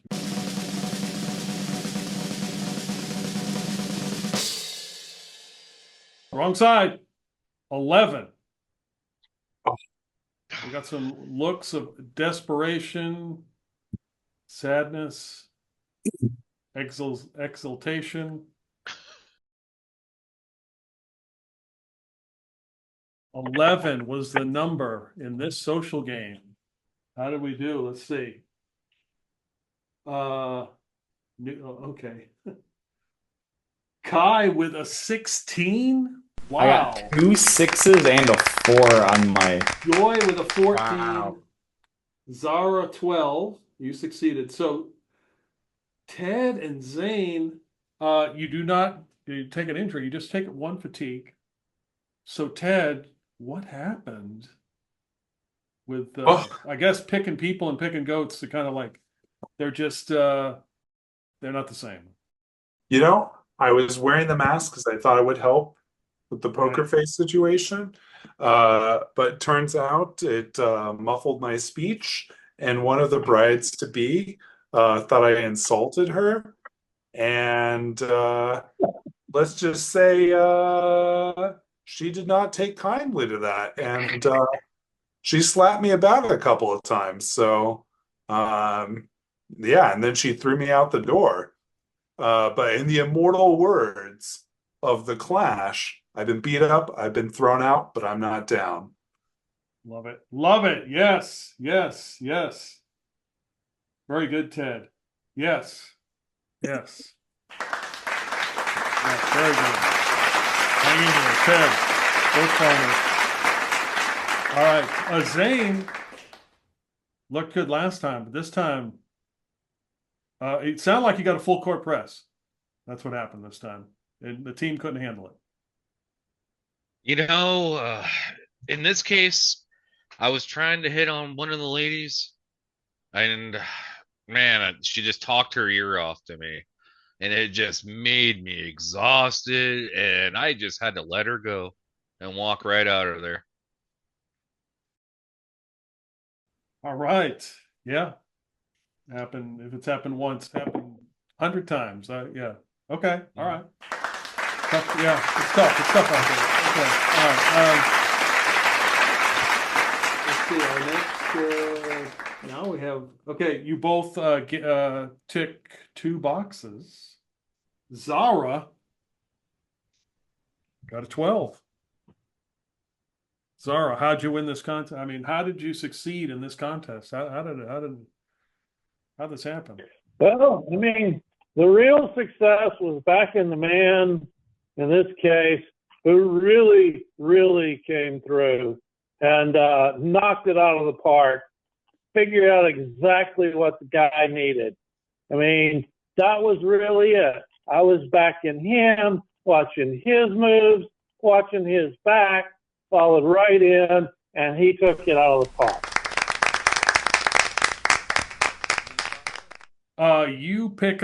You check 6 boxes for that success. Joy is next. You succeeded as well. You know what? I was going around the room. I was passing out the Mike and Ikes. I was making conversation. Sure enough, it really worked on one of the would-be brides. And, we started chatting it up. And the next thing that you know, she's asking me to be her wife. Explained to her that my wife wouldn't really appreciate all that much. She cried a little bit. She was overjoyed at the idea that I would be so faithful to my partner, and that and so that we really started to bond a little bit there. And I just sort of nudged her and talked her into thinking that, you know what, Imhotep would probably be a really, really, really good choice as a significant other for the centuries that lie ahead. Okay. Very well. The winner of this contest, Kai, who not only succeeded making Imhotep happy, but also has made Gladys from Peoria ecstatic.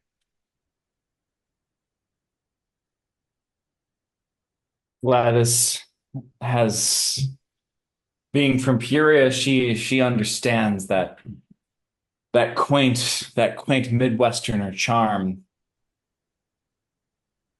was what Imhotep needed.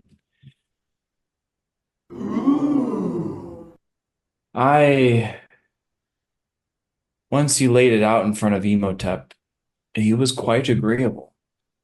I says to him, "Sir, I've been down this road before. It led me onto a boat, and it led you get what you want a bride, you find a bride, you wake up on a boat, you get a broken nose, and you walk into a dusty room, and here you are. And I've been down this road, and I think you have been too.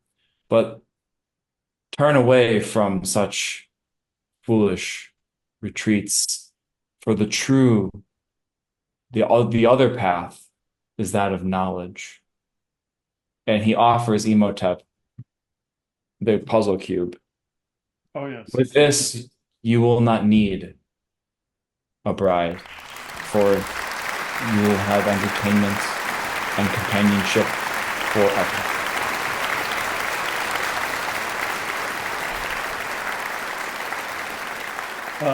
A tear falls from his eye and stains his mummy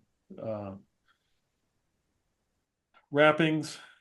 As Kai, you have successfully won the challenge, won the contest. You check 16 boxes and 2 more because of Gladys. So that'd be 18 total as the followers are coming in.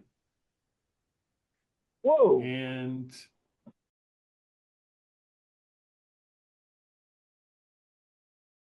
you leave with the following acquisition. Troy didn't get any followers?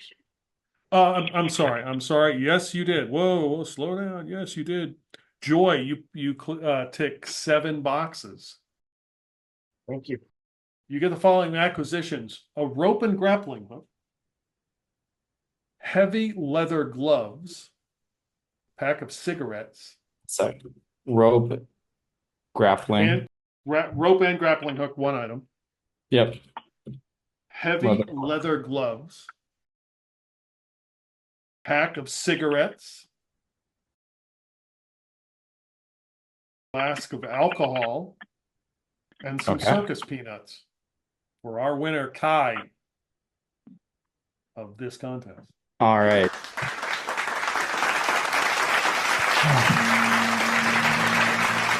You are now the leader. Oh, happy day. Well, I think he kind of studies the items in front of him.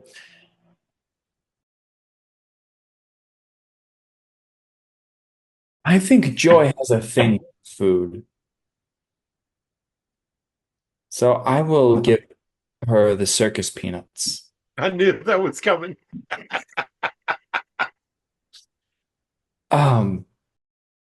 I think Zane could probably use a drink after that one.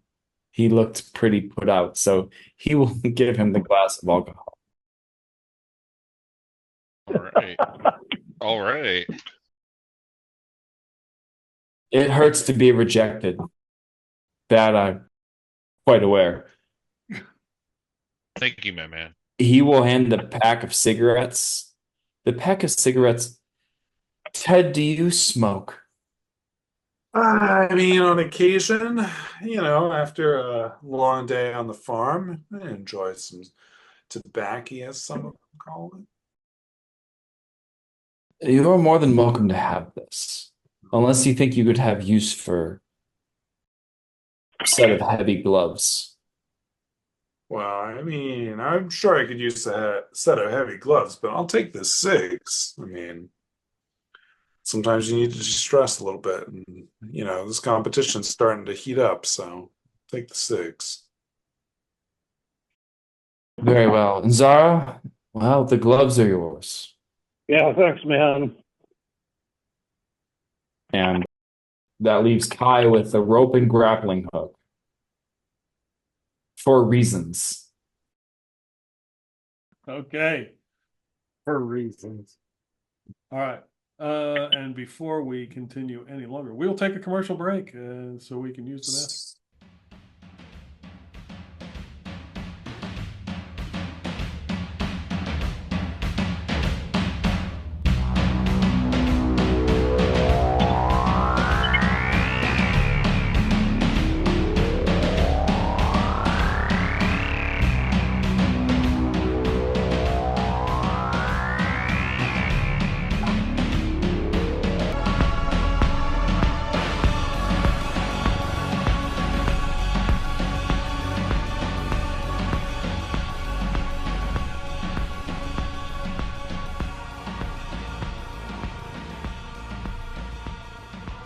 I feel really bad for that mummy when he finally solves the puzzle box and then finds the Cenobites.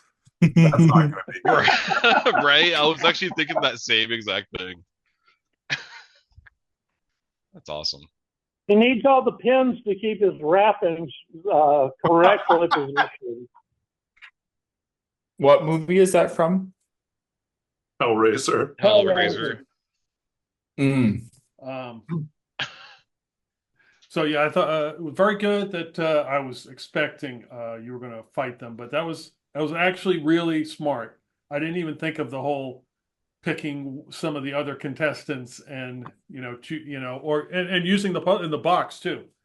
That was good. That was really well done. Especially you didn't get hung up on the fact that you weren't that specific archetype and you just kind of went with it. That was really good. Thank you. Yeah, Yeah. I think we all did a pretty good job with that. Yeah, you did. Yeah, I rolled kind of high on the first one, and I was like, "Oh boy, this is going to be."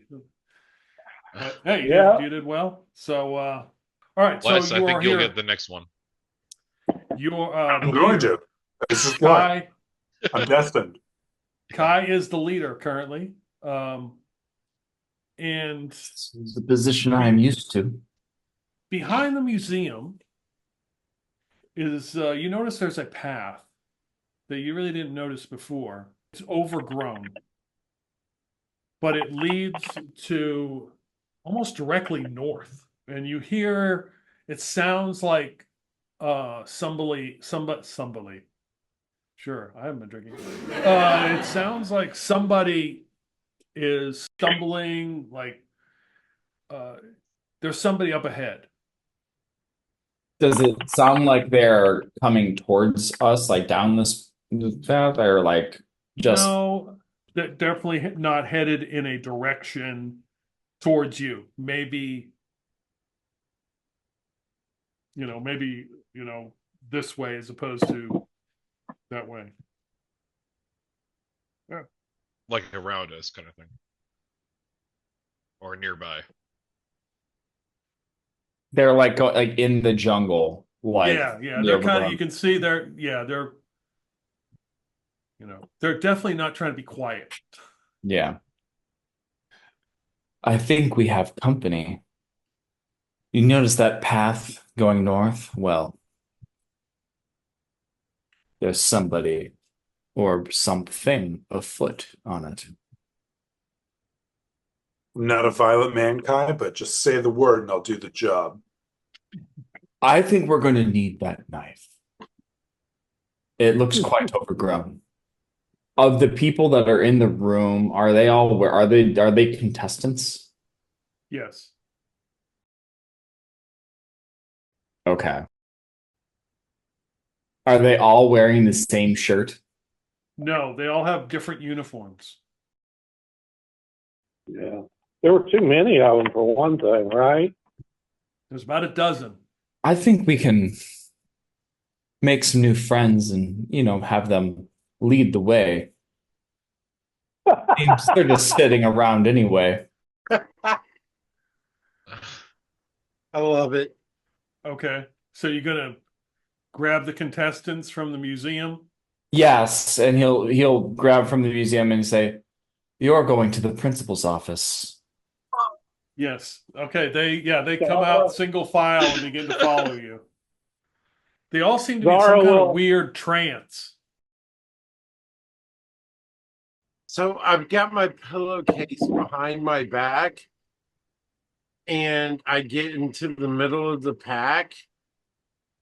And, I've just sort of got it like in one hand behind my back, but I get my other hand out and I'm trying to imitate their trance. Okay. All right. All different, right? You could be one of them.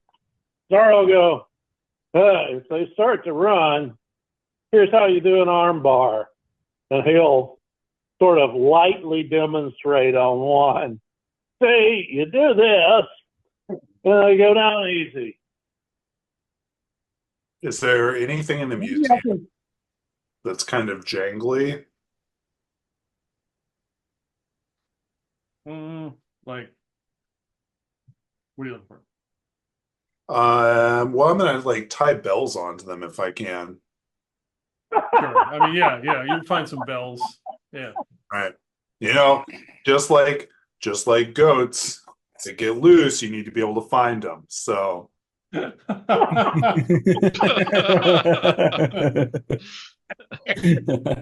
Very good. Very good. Wow. Very good.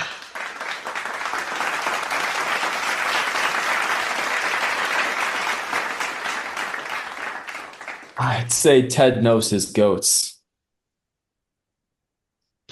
I'd say that's an understatement. oh, I know my goats. Take that for whatever you mean. All right. So are you leading them all down the path? Yeah, well, he's like I will like Kai, why don't have we kind them of lead why don't we split up the group of these guys into 3 groups and have them walk into different directions? and accomplish what exactly? Yeah, we've only I got don't know. 2 paths to go by. We either go behind the Well, path we behind already have the the. bells. We should be able to find them pretty easily, right? So if we split them up, what we do is we're distracting whoever is up ahead. Oh, Because we really don't need to be interacting with these people, right? Not necessarily, because we're all in a competition together. I We want to win, don't we? this is true.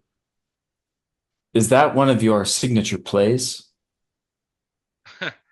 Well, no, that always comes later.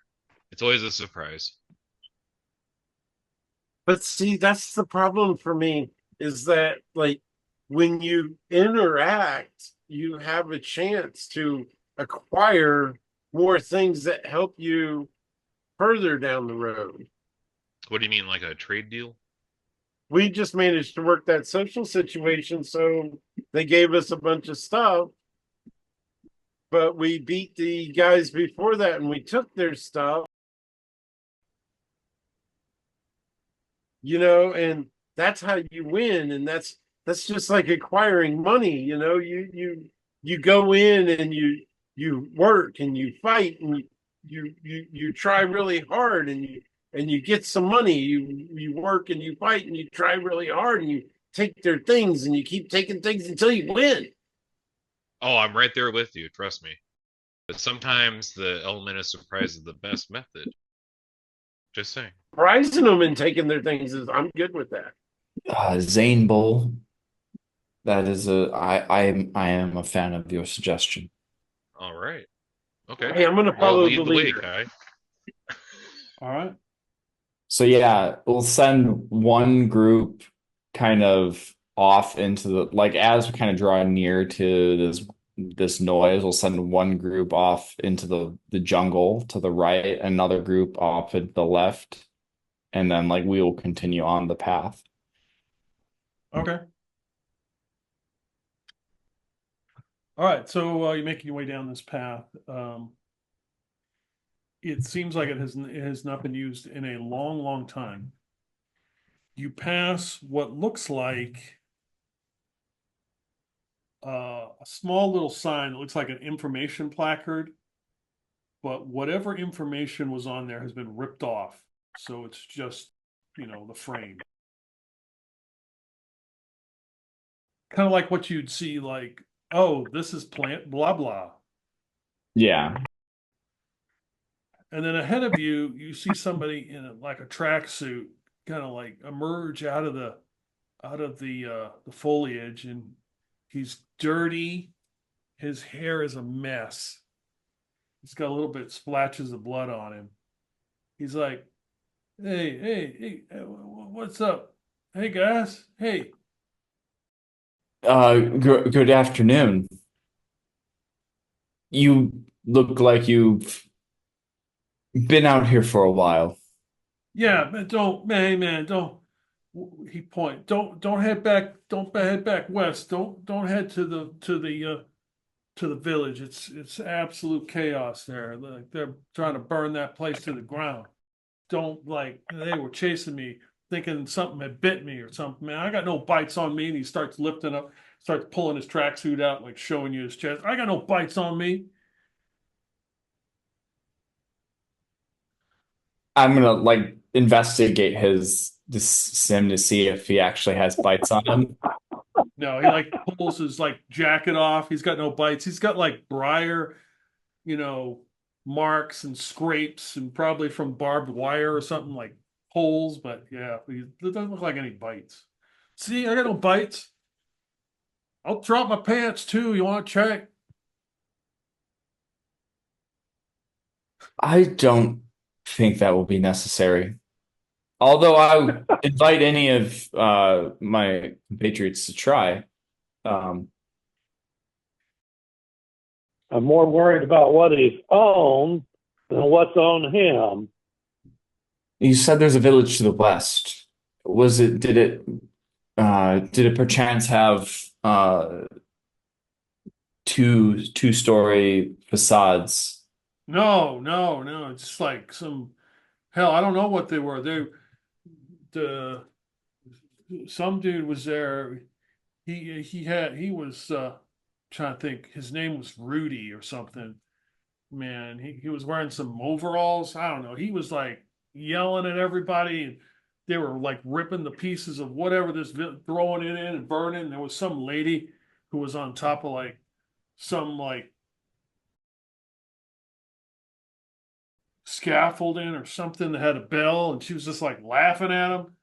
Man, it's absolutely crazy. Don't go. I wouldn't go there, man. I just wouldn't go there. It's too dangerous. We will be certain to avoid it. Go right there. I'm just looking for higher ground because I don't want to be. I don't want them to get me when this phase 2 starts, man. I don't want them to find me. Phase 2? Yeah, we got phases, and like phase 2 happens, and half the contestants are just going to be like that, man, and be gone. Um, I did. How did you find out about this phase 2? Yeah, it wasn't in the arrival pack. It's written Yeah. in our letter, dude. Some kind of letter, but somebody told me, like, somebody else was telling me some stuff too, like, just like there was a group of us, but we got lost on the way here and traipsed through some lagoon or something. But just find, like, I'm looking for higher ground or something, man. Just anyway. Hey, there's a whole house that way. Plenty of empty rooms. You can hide out in them probably. There is? Yeah. Appreciate it. Yeah. Appreciate it. Okay. Yeah. Good luck. Yeah. Yeah. All right. Yeah. And he just kind of like shakes your hand. Yeah. Yeah. Okay. Yeah. Yeah. And he just kind of looks at you guys. And then he runs down the path, staggers a little bit off to the side. And he kind of runs through some of the foliage and he back onto the trail, and he's running. His shoe comes off. He's like, oh crap. He runs back and grabs it. And he's hopping, trying to put his shoe on. All right, but good luck. I don't think he stands much of a chance. You too. I think the mummy might want a bride. You're gonna die young. So you continue down this path, I take it, yes. Yes. Yeah. So you're walking on, your elevation really doesn't change. Then you feel like you're going, yeah, it doesn't really change much. It dips a little bit up and down, but not much. Then you come to a clearing. And you see, the jungle kind of is cleared away. And in front of you is a freshly painted wooden sign that reads, "Welcome to Camp Crystal Lake," in red letter. Every time it says welcome, this means that we're gonna have to do something. There is Crystal a gravel sounds path nice. beyond that splits two bunkhouse facades.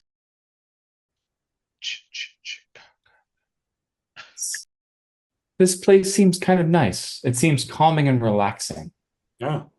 I bet the water is really shiny here. That's how it got its name. There's only one way to find out. You guys don't watch movies too much, do you? It's the damn horror movie theme again. Oh,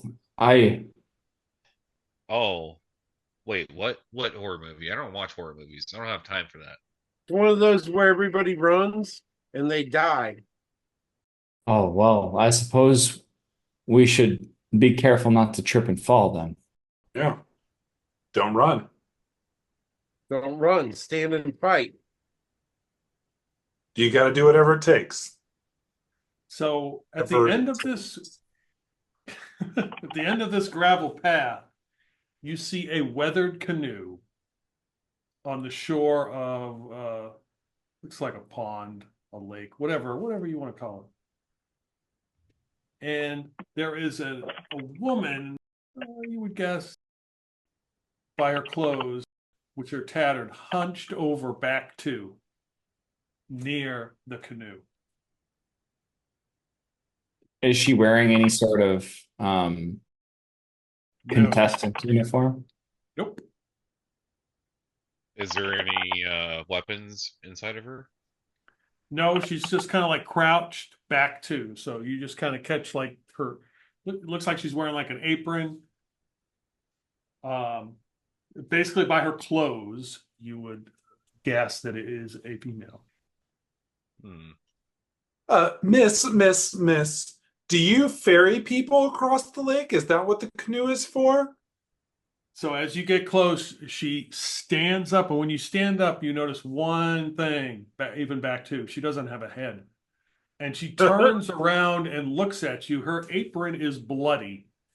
And then you hear a voice. The counselors need to die. They are the reason my boy is this way. Kill them. If you do not, then my boy will have to deal with you too.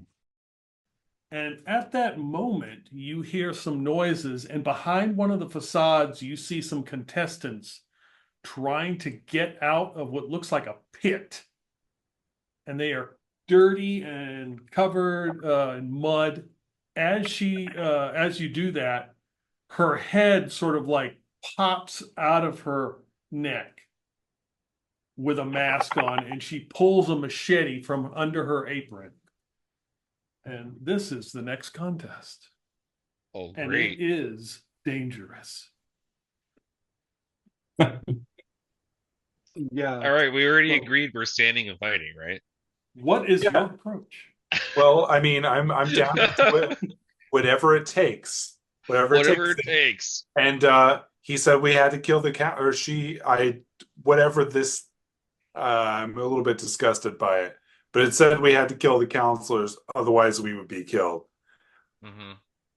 I personally know if I've got to kill somebody, I would rather not try and kill a person with a machete.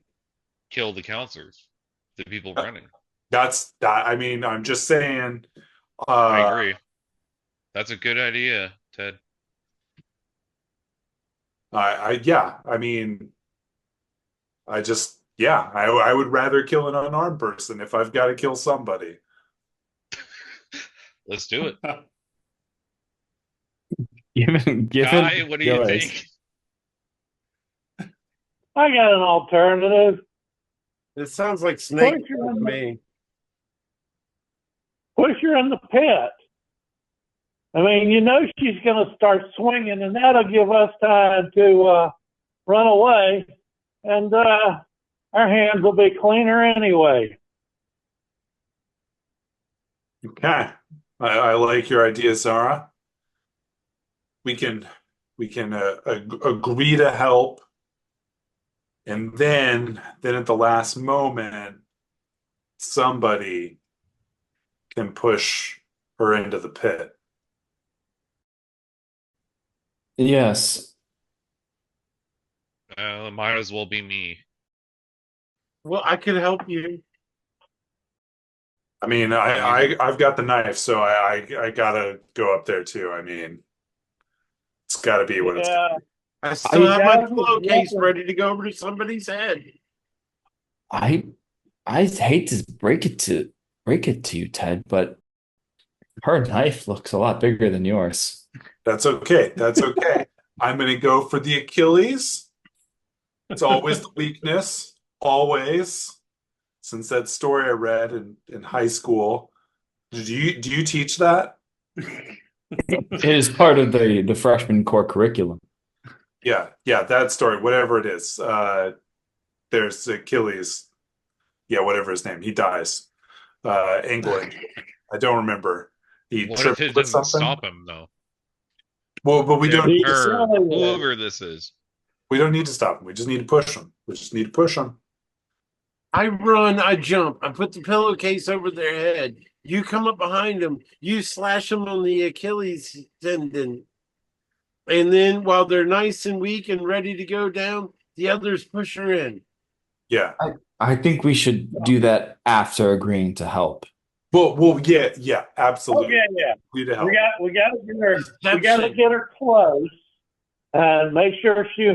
We got to get her close. Make sure she wants to watch them die, and then when she's close, we bushwhack her. It still sounds like snake mode. Yeah, so you're kind of you're going to use deception. Yeah. So yeah, we'll say this is snake mode then, and this is a dangerous contest as well. So I'm going to roll the dice. We're giving it to Kai then. All right, He's a she does snake- have an acquisition because she is carrying a Machete. machete. Yes, I will roll her. She is violent and relentless. But are you messing with the other? You're not messing with the other group. No, we're pushing her and the pit. with Gotcha. the Okay. other Okay. group. All right, Into all the right, pit so- with that group. Okay, because that increases my dice pool, so I don't have to worry about that. Then we'll roll. Let's see how this looks. Ooh. The difficulty level has been set for our contestants. And let's start. We'll just start as we know. Let's start from.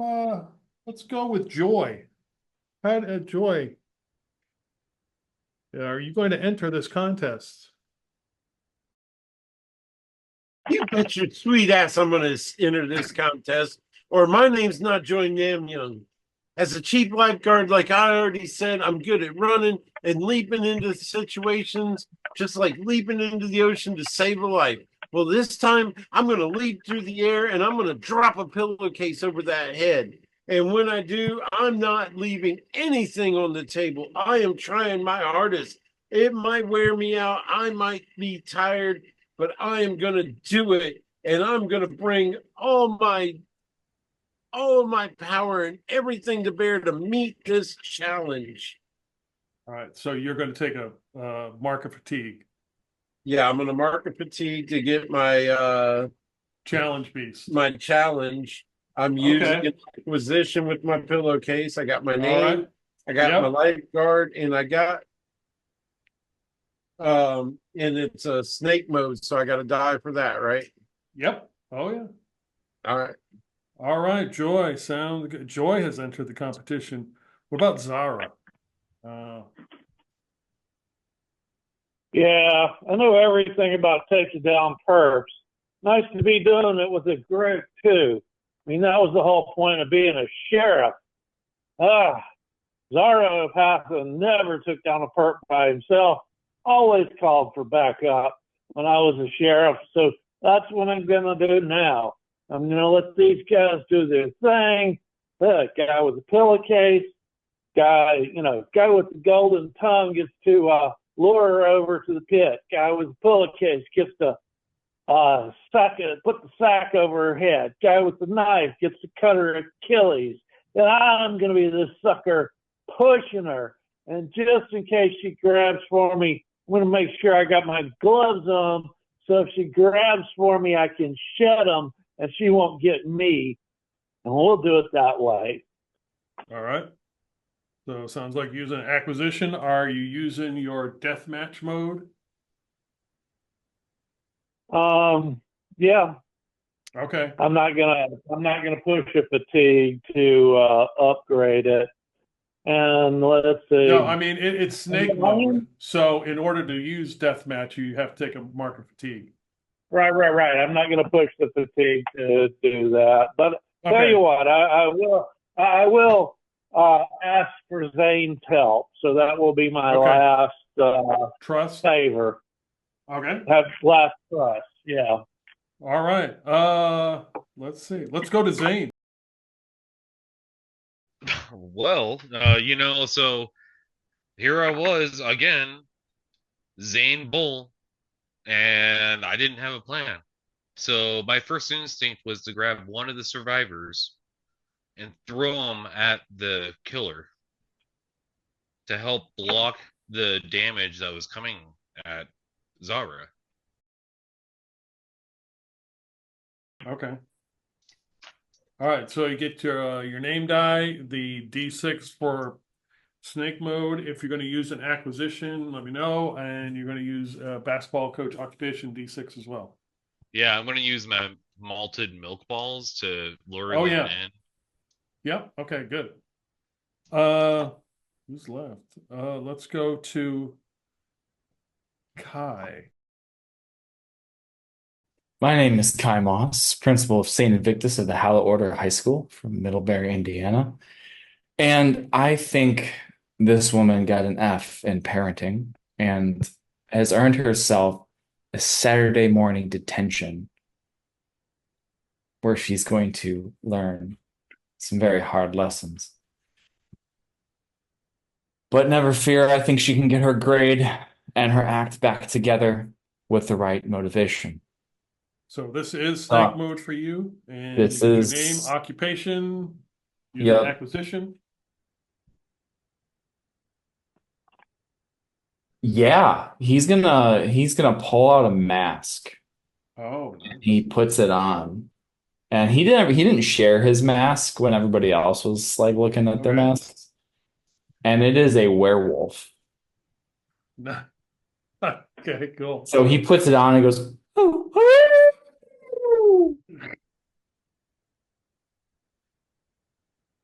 Oh, Lord. All right. Ted is our Oh. final. I actually Go ahead. forgot something. Sorry. I was actually gonna say, Joy, you better not fuck this up, and use Joy's trust. Okay. All right. One quick clarification. What are you asking Joy to do? Bolster you?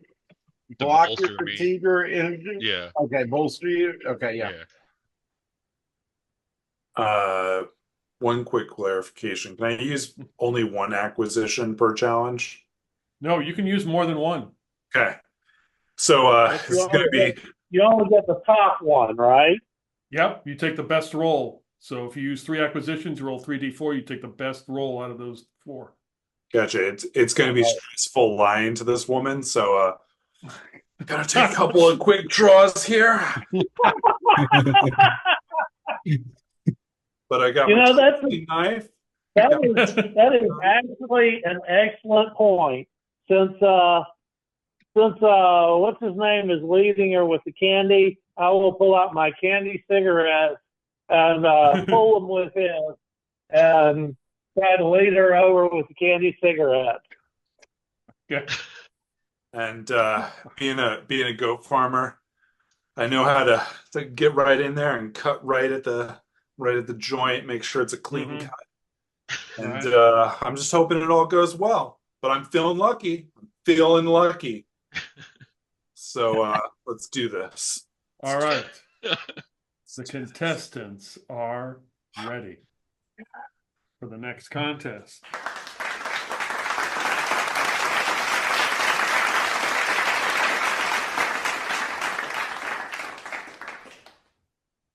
We got to call in? No. Okay. Do we have a heckler?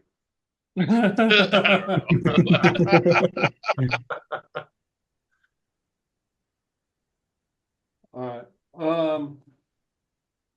No, actually, hold on. Actually, so the contestants are ready. And let's see who is a favorite out there. Apparently, I have a fax.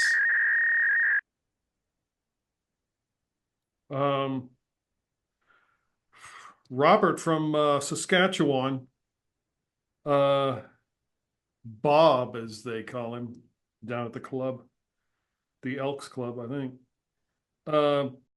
favors Zara. Zara, take a D6. Don't let Bob down from Saskatchewan. That's all I'm saying.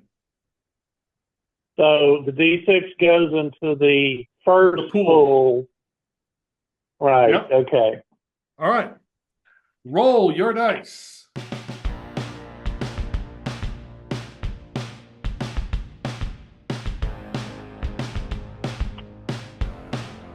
All right. I'd love to get something other than a 1 on my D4. But I got awesome rolls. Okay. I ain't bitching. All right. I am not I've been bitching. handed the magic number. If everybody's got their numbers calculated, we are ready to go. Here we are.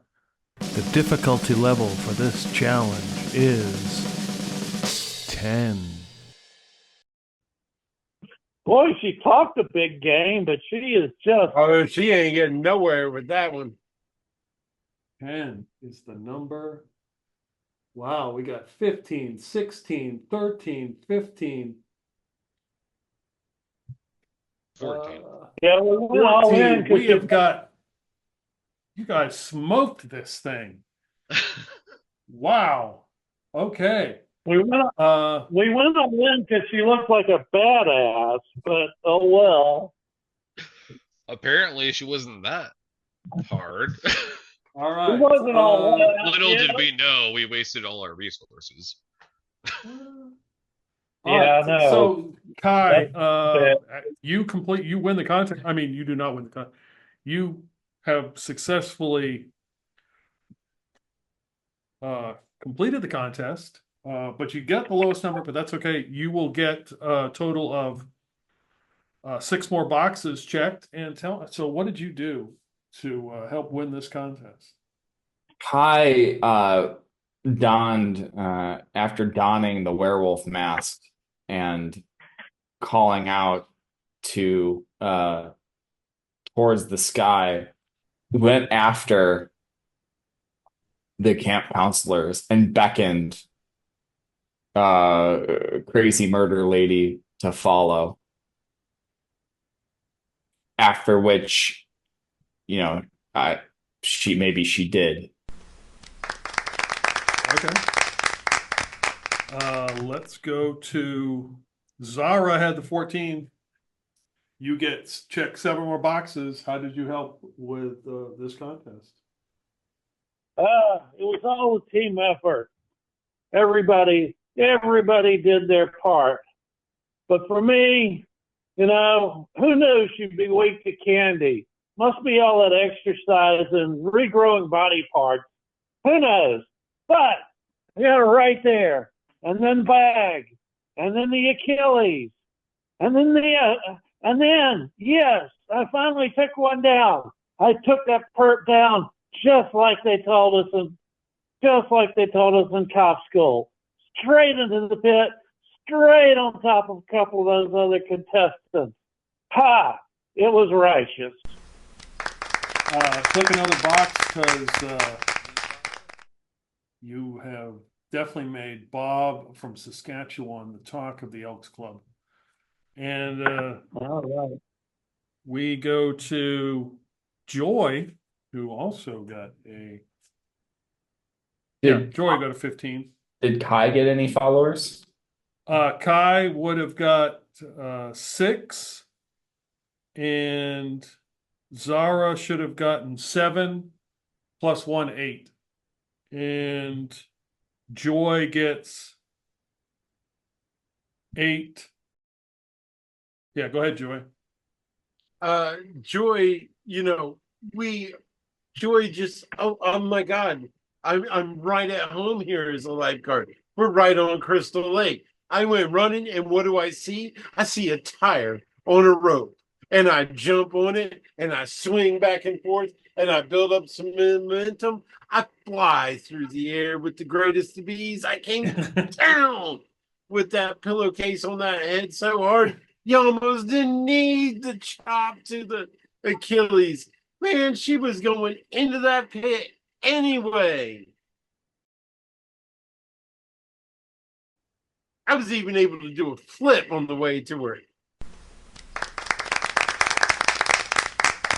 All right. Ted, you get 8 boxes checked and successfully completed the contest as well.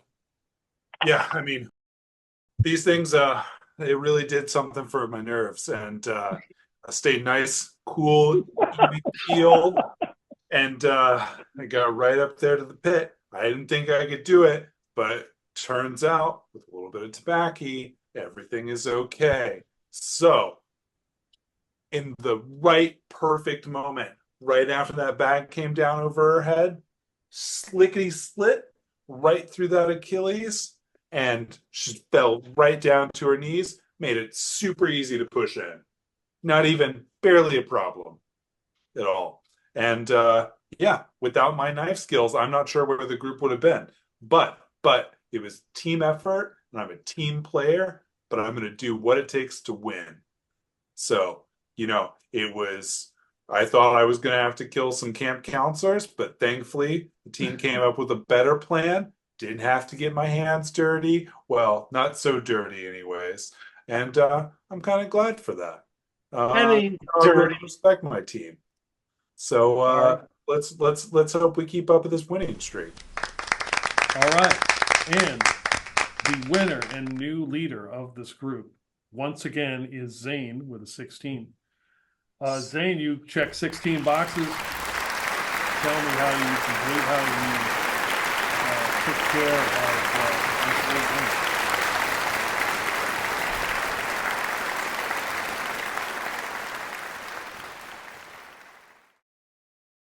So there it was, right? Man, everything was lining up. The pillowcase was going over the head. The Achilles tendon was getting slashed. He was pushing at the right exact moment, and she was getting distracted by the candy. Little did I know that everybody loved those milk balls. All the survivors jumped on top of her and grabbed her and then just tossed her inside.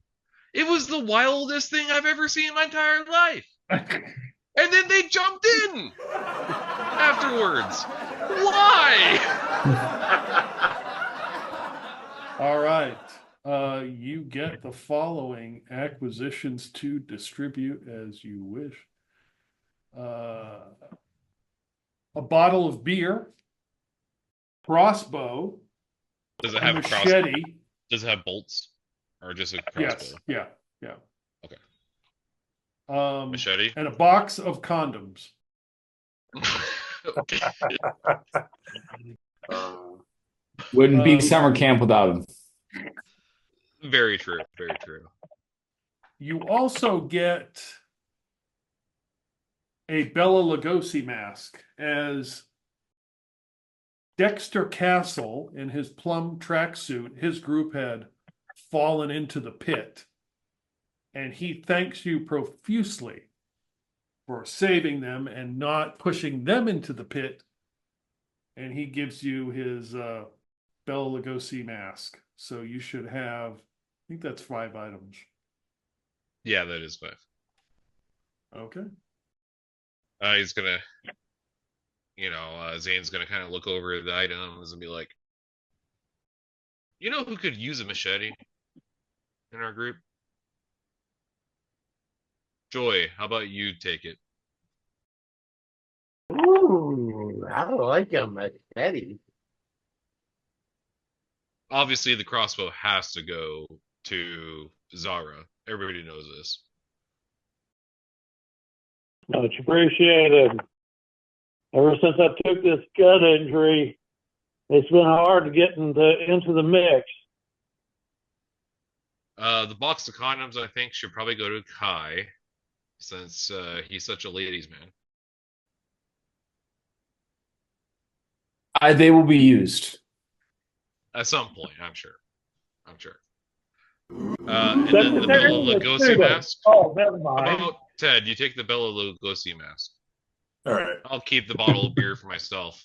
I'm sure I'm gonna need it. Right.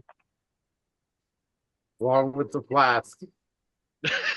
Yes, that's why I have it. He's working a boilermaker over there. Beer and liquor. You never know how smooth you gotta be. Remember, liquor after beer, never fear.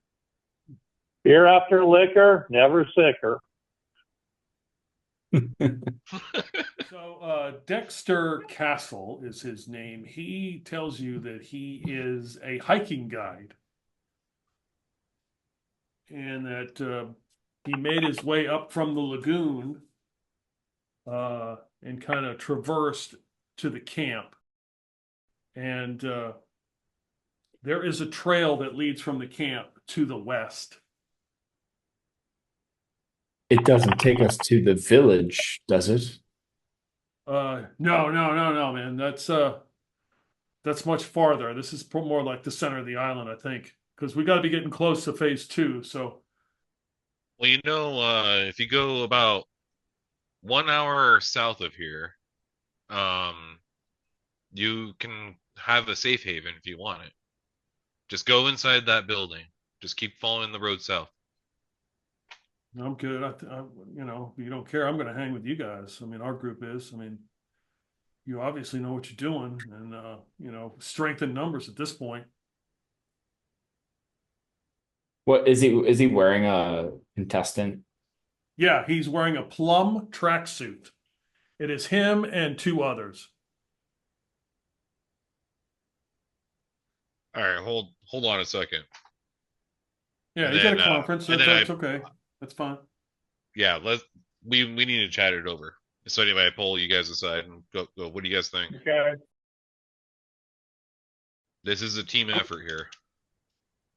Yeah, I got no problem with it. Just, make sure they go near the front so we can keep an eye on them. I completely agree. I mean, to the front so you can keep an eye on them. But I mean, when we go out here and we take out another team, and then they're going to want some of the winnings too, aren't they? Yeah, I mean, that's kind of my another issue share right to now. split with. Yeah. I mean, it doesn't hurt to have allies. And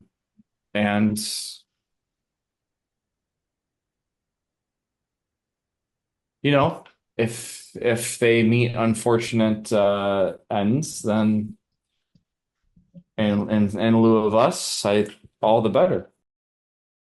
To the front where you can stab them in the back easier? Well, don't be so crude.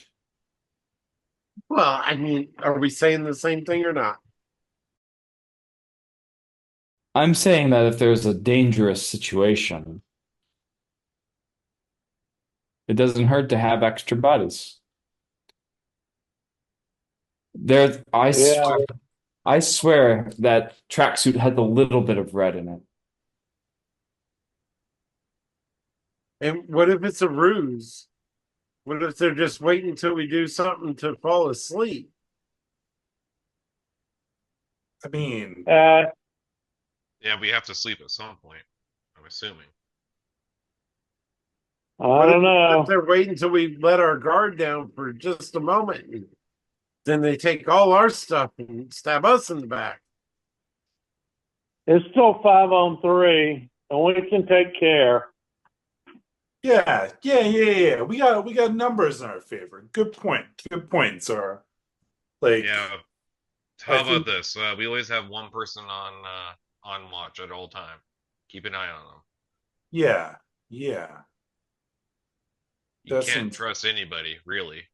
At But the end of the it day, wouldn't though, if hurt. we get into a fight, if they try to jump us in the middle of the night, or when we got our back turns and we get into a fight, I mean that's still somebody could easily get taken out in that. Not unless one of us carries the crossbow on them at all times. Yeah, like I said, I hang back, and anybody with a solid weapon can hang back. And, if they turn around and do something stupid, we do something nasty to them back. Do they look like they have any ranged weapons by any chance? They don't look like they have any weapons whatsoever. They look kind of beat. Somehow they ended up in that pit and got out, so they got mud on them. He looks to be probably in the best shape. There's 2 others he introduces as Murph and Hazel. And they look wore out, man. All right. I will be do what the boss says we deciding. do. I'll be the deciding vote. Yay or nay? Yay, take them with. Nay, we tell them we split and do our own thing. I say yay because they might follow us anyways if we say nay. Yay. Okay, 2. What else? Kai? You're a yay? Yeah, I am a Joy, yay. you're a nay? You're a nay? Joy? Okay, so that's 3 versus 2. All right, so let's how about you take the lead, Ted? All right. We're going to regret this. Be you the boss. Let's keep going. All right, I got one quick thing. My battery is dying on my phone, so I got to plug it in. So hold on for 1 second. For the record, though, I would have voted no. Just so you know. Yeah. Hey, we got I weapons. was right there with Joy on that one, honestly. Joy we has got a weapons. particular motivation that makes her not want to split. Well, in cases like this, my character would be like, no, 2, but at the same time, yes. It's kind of weird. Yeah. Okay, found a charger. Plugged it in because the cord won't reach the outlet, the the power strip. You need to get one of those wireless charging stands.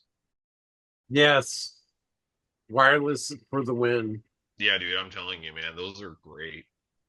Amongst other things, if you're constantly plugging your phone in, eventually the thing will wear out.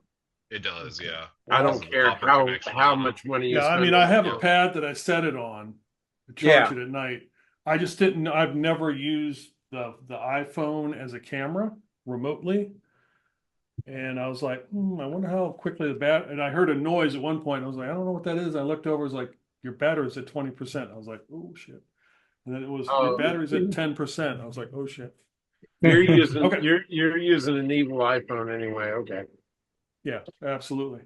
Okay, and then I have it propped up on 2 erasers because, of course, you got the whatever. Anyway, it doesn't matter. I'm here. You're here. Maybe I'll use some of that competition money to get you a charging wireless stand, or one of the standing ones. That's right. All right. I've got a box of condoms that you might be able to use. Yes. Well, see, I gotta wonder: is the principal going to be playing around with the staff or the students? We'll see. He's got his eyes on that 8-year senior. All right. So from the camp, there is a path that leads to the east, seemingly to the coast. And there's another path that leads closer to the interior of the island. Dexter tells you that he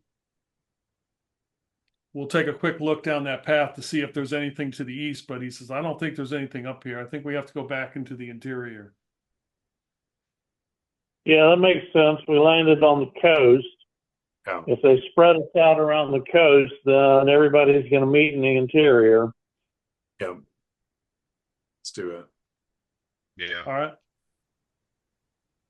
Okay. So it's a long trek. Dexter kind of takes the lead if you let him, because he's a hiking guide. He's like, yeah, I know this trail. He's like, these trails are kind of interesting. He's like, and then he points out another one of those placards. He's like, I think there must have been something else here at one time, because I've noticed a couple of these placards.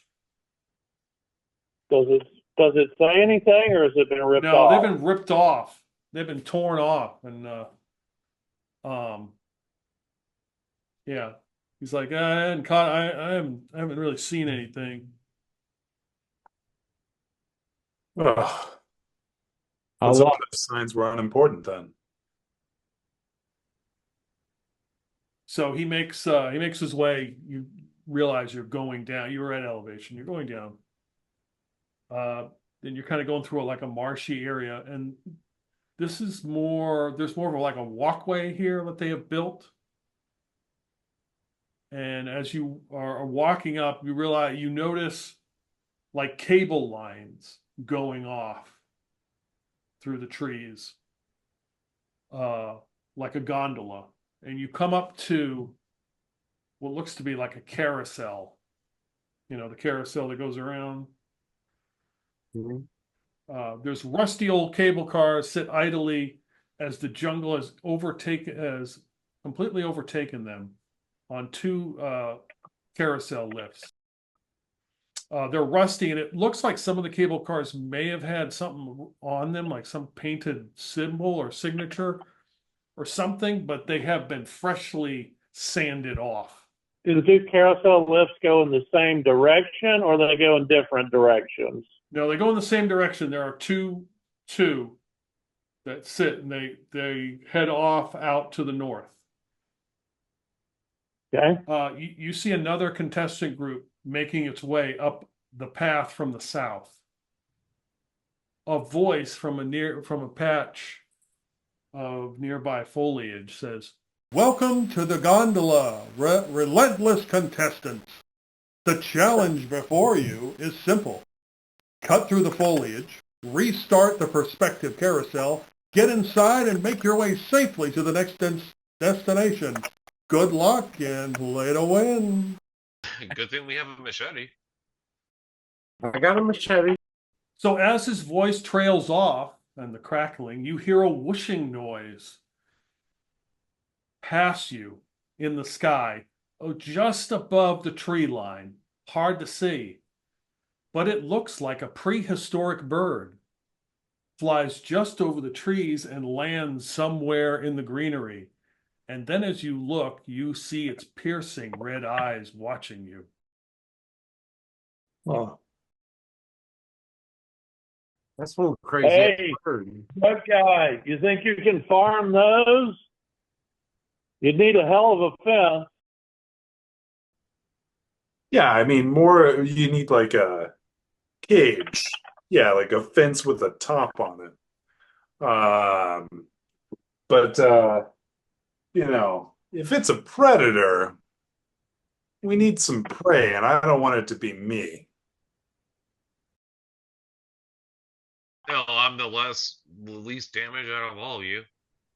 I'll go. I'll be the prey. Well, then I got to do the hacking.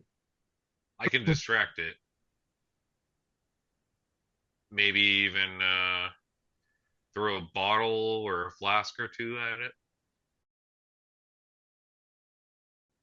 Yeah, I mean, if worst comes to worst, just make yourself look really big.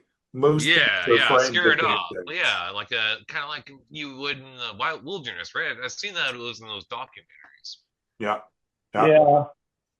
And Every once in a while. obviously, since I've got the crossbow, obviously I'm backing you up. So if it attacks, I can pop it off. There we go. Kai, what are you doing? You see Kai, like in one hand, he's got the box of condoms, and then he's looking at the bird, then back at the condoms, back at the bird. Little too late to prevent the And problem. Man. he's just like, I'm not going to need these. What happens if somebody just says, I'm not going to compete in this one? What happens then? They give their name die to somebody, and basically, you don't gain any followers. So you don't gain followers, but you don't have a chance of losing health or fatigue. Yeah. Correct. Oh, okay. Damn. But your name die, when you get to 400,000 followers, your name die goes up to D8. When you get to 800,000, it goes up to a D10. So you are competing against the other group. You see this person come over. She's got the short crop black hair. with prominent neck tattoos. And she just is bullying her other group. She's like, listen, you're going to do this and you're going to do this. I tell, just like I tell my elementary school kids, you better listen to me. I'm going to whoop your ass. So you better do this right now. And they just start like fall in line. And she has a D6 for neck tattoo and a D6 for bullying. And she is an elementary school teacher. So she gets her D8. And this is lethal and precise. This is a dangerous contest. And I will roll. There is no acquisitions being used. I'm going to roll the difficulty die here. Make sure I got my right So dice. we got to get through before they do. So basically how it's set up is there are two separate carousels and it's a race to see who can get across first. Yeah. I have rolled.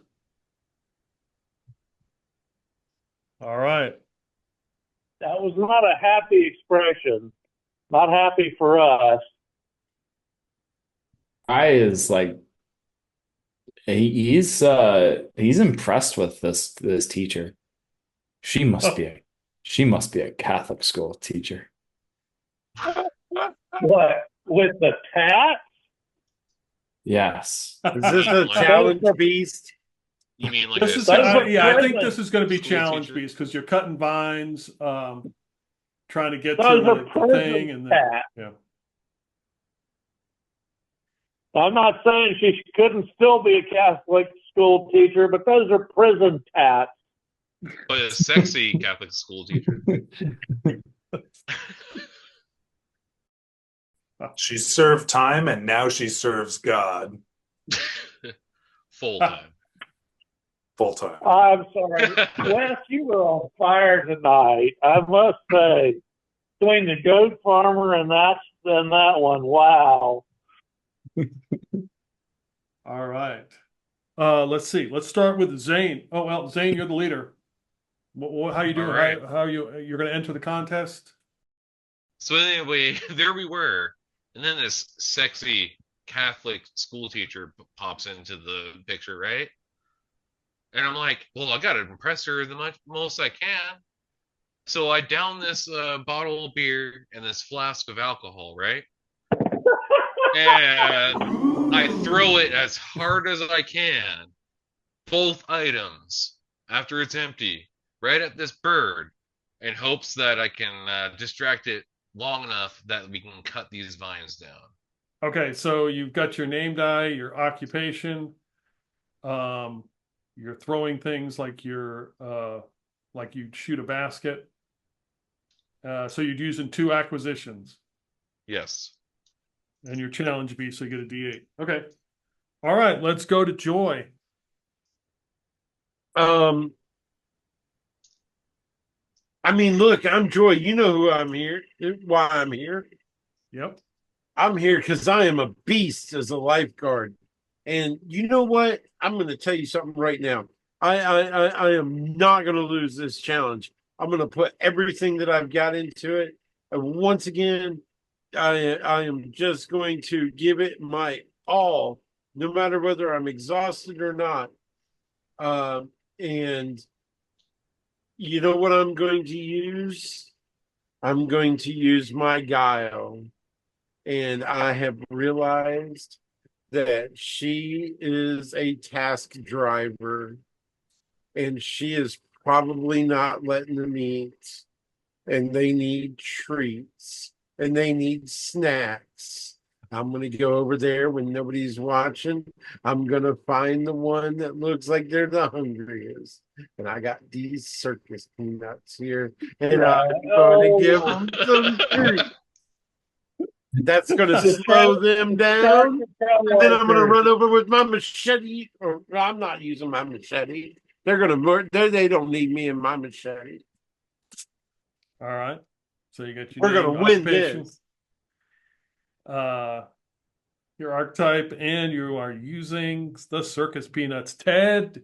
And I'm taking fatigue. Okay, you're going to take. I'm It taking is challenge fatigue. beast. Well, I'm taking fatigue. Well, oh, I can't add in another for snake mode because I'm being a snake and going over there and trying to. No, well, you are a challenge beast. It is a Oh, I challenge thought you beast. could. I thought you could. If you want to do that, yeah, you can add snake mode. Yeah. Yeah, I want to add snake mode by taking some. Okay. fatigue. Yep. I'll let you do that. Yep. Wait a Where minute. When you do that and you do a different capability for a something that it doesn't You're not. fit, You get do a you D6. add that die or do you replace the die? You would add. So he's going to add a D6, and that becomes part of his pool. You may mark fatigue to include the die from a second capability in your dice pool. It doesn't say. Normally, that would be you going, hey, I want to go ahead and use my D8 in here as a no brainer, but hey, I want to add a D6 by doing that. Yep, you can. Yeah. All right, Zara, you're up. You know, as a retired sheriff, I thought I was pretty lawful. You know, I fought the good fight. I put everything for the people in my county. Everybody knew that Zara Opatha was one of the good guys, that they would back him up. But you know what? This island is just wearing me down. I hate it. I hate it, but it's true. It's just wearing me down. So, you know, I'm going to be sneaky. I see Joy there trying to go over and trick the people. So I'm going to do the same. But you know what? I'm going to do it, dirty cop style. So when one of those people of hers gets separated and he's all alone, that crossbow right in the back. Going to be really hard for her to get through all that foliage with nobody helping. So that's what I'm going to do. All right. So marker fatigue. So that's marker fatigue, and I am adding in my deathmatch die. Gotcha. Okay, gotcha. All right. Kai. Kai Moss, principal of St. Invictus of the Hollow Order High School. I've run a lot of in-service days, and I can tell who really excels at them. And this woman, she's got Catholic school written head to toe, and I can tell you one seminar she has aced, and that is Bait 101.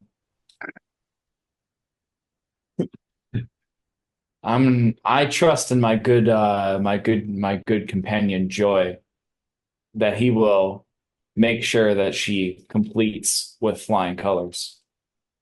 So I'm gonna take a trust, mark my trusts with Joy. All right. Take an extra D6. So I got four D6s. All right. The contestants have. That hasn't gone yet. Okay. Ooh. Okay, Ted. Yes, sorry. Yeah, Ted here. Ted, again from Central Valley, California, goat farmer extraordinaire. What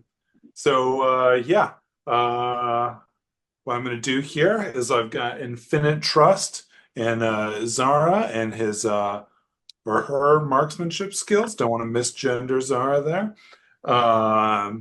But since everyone is, distracting, or most everyone is distracting the other team, I'm gonna use my deftly acquired goat farmer skills because my goat Taylor, she's always getting into trouble, and I have to go into the underbrush after her and figure out who she's been trying to woo in the underbrush. Doesn't normally end well for them or for me, if I'm being honest here. But anyways, so I'm going to go through and I'm going to get us to whatever we need to do to get this carousel started back again. And I'm also going to be wearing the Bela Lugosi mask because then I look undead, and I know, and if I know one thing, it's that that predators, they want living things. They don't want undead things. So like it's not going to even go after me. So that's my game plan. And I think it's going to pay off. It's going to pay off big. I'm feeling lucky. Feeling lucky. So yeah, over and out. Damn, Wes, you were killing it. Oh, I'm voting you for MVP, whether your character wins or not. Holy cow. Dude. Yeah. All right. The contestants are ready for the gondola contest. And we have this just in from the text line. Evelyn from Oceanside, who is a big fan of Baywatch, and her favorite basketball player was Michael Olowokandi, has pushed her chips in for both Joy and Zane. And we're going to do it. We're going to let it happen. So both of you get these 6 dice to add to your pool from Evelyn from Oceanside. Woo, Evelyn. All right. So go ahead and roll your dice. And let's see what the number is.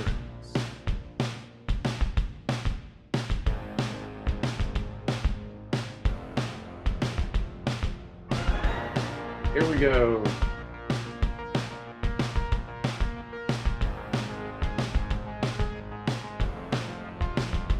Wasn't that craptastic? Oh, but hey, I got a 4 on my D4. Nice. All right. And right here. All right. Is So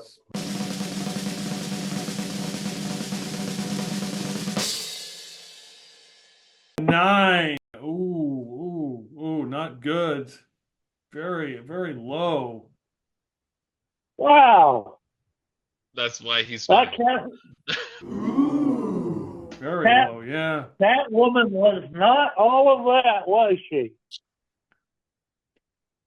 She clearly passed with flying colors. All She- right. Top student at Gate Can I 101. pass the tie over to Ted on that one? So let's For see. the Zara got Zara got a 14. Zara got a 14. Kai got 12. Joy. Ted got 15. hot dice. Zane got 15. And Joy got 13. So we do have a tie in the contest. So we're going to go with the lowest. I guess that would be Kai. Tell us how you successfully navigate this contest. How you got things started. Well, Kai subtly made a whistle.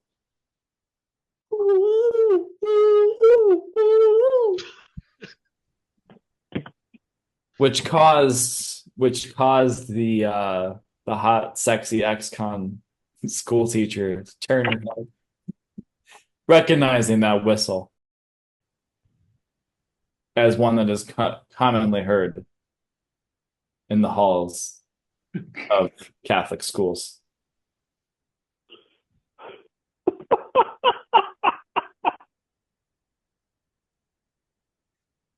All right. that was opening up the opportunities for everyone else to Yes. play that part. Let's see. So that would be Joy is next. So, with everybody well distracted by all the noises that are coming out there, I noticed this really, really, really thin girl looking really, really hungry. And I whispered to her from the bushes, "Psst, psst. I got circus peanuts over there. Come on, come on, come on, come on. I got snack." She wasn't paying attention. She was the one with the machete. She was the one who was supposed to be chopping through the bush. And instead, nope, nope, nope, nope. She was eating my nuts.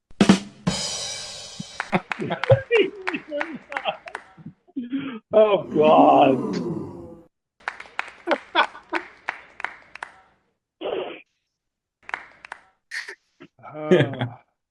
All right, Zara. Yeah, well, we had Kai there distracting old prison tats, and then we had Joy there distracting one of the others, and of course that meant left with three, which means one of them had to go off and take a whiz. And you know, even though it's a dangerous, trackless jungle, they're just that stupid and just that socially programmed that they had to do it alone. And that's when a crossbow bolt got them. And I won't say where, but they weren't cutting down any more foliage after that. All right. Okay, Ted and Zane, you are the winners of this contest. How did you guys do it? Was it a combined effort? Was it? Well, it was mainly, Ted really should get all the credit in this one.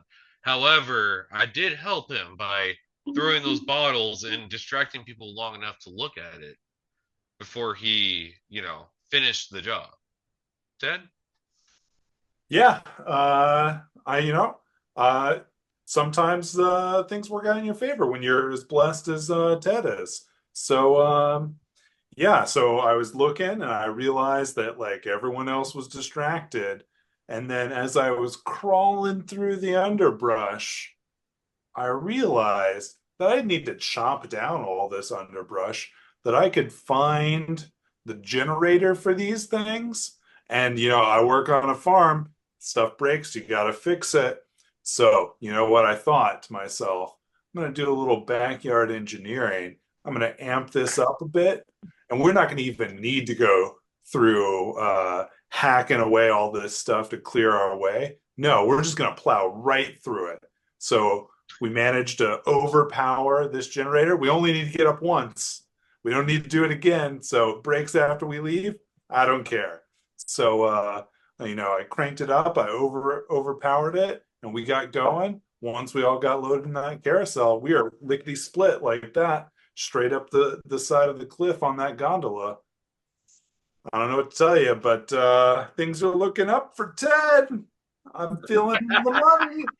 Feeling the money. The kicker of the whole thing was that the Raven was fake the whole time. It would have been me otherwise. So, Kai, you get 6 boxes. Zara 7. Joy 7.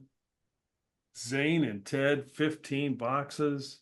Holy shit. I think there's some your names are so you have these wristwatch and they spit out continually the number of followers you have. So there's probably a big long ticker tape on a couple of your wrists now. The gondolas fire up just like you said, and it looked like whatever flew by, as Zane had said, was some kind of maybe animatronic bird or something. It was just kind of sitting there watching you. But as the second gondola, as you guys clearly beat this other group, the second gondola fires up. as they eventually get theirs started. Because there are a couple people down. One of them just took a crossbow bolt somewhere. And they get in their rickety gondola, and something comes out of the bushes, out of the foliage. And this thing looked real with a 25-foot wingspan, and it tries to grab onto the cable car. It doesn't manage to get it, but it knocks it free, and it plummets to the ground with a thud as it crashes through the canopy.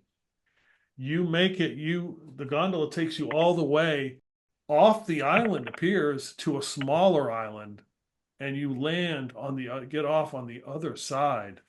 And just as you do, all right, I think we have the contestants. I think it's time. Is everybody ready? We're ready. I was born ready. Ready for what? Are we ready? Are we ready? Come on, go ahead and press the Ready? button. Go ahead. Ready. Go ahead. If you want to press it, go ahead. Come on. There we go. The beginning. Phase 2 has begun.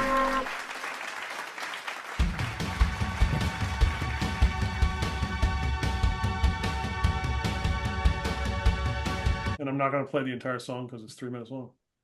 Okay, so phase 2 has begun. This will be an abbreviated because we've probably got about 15 minutes. I appreciate everybody's time.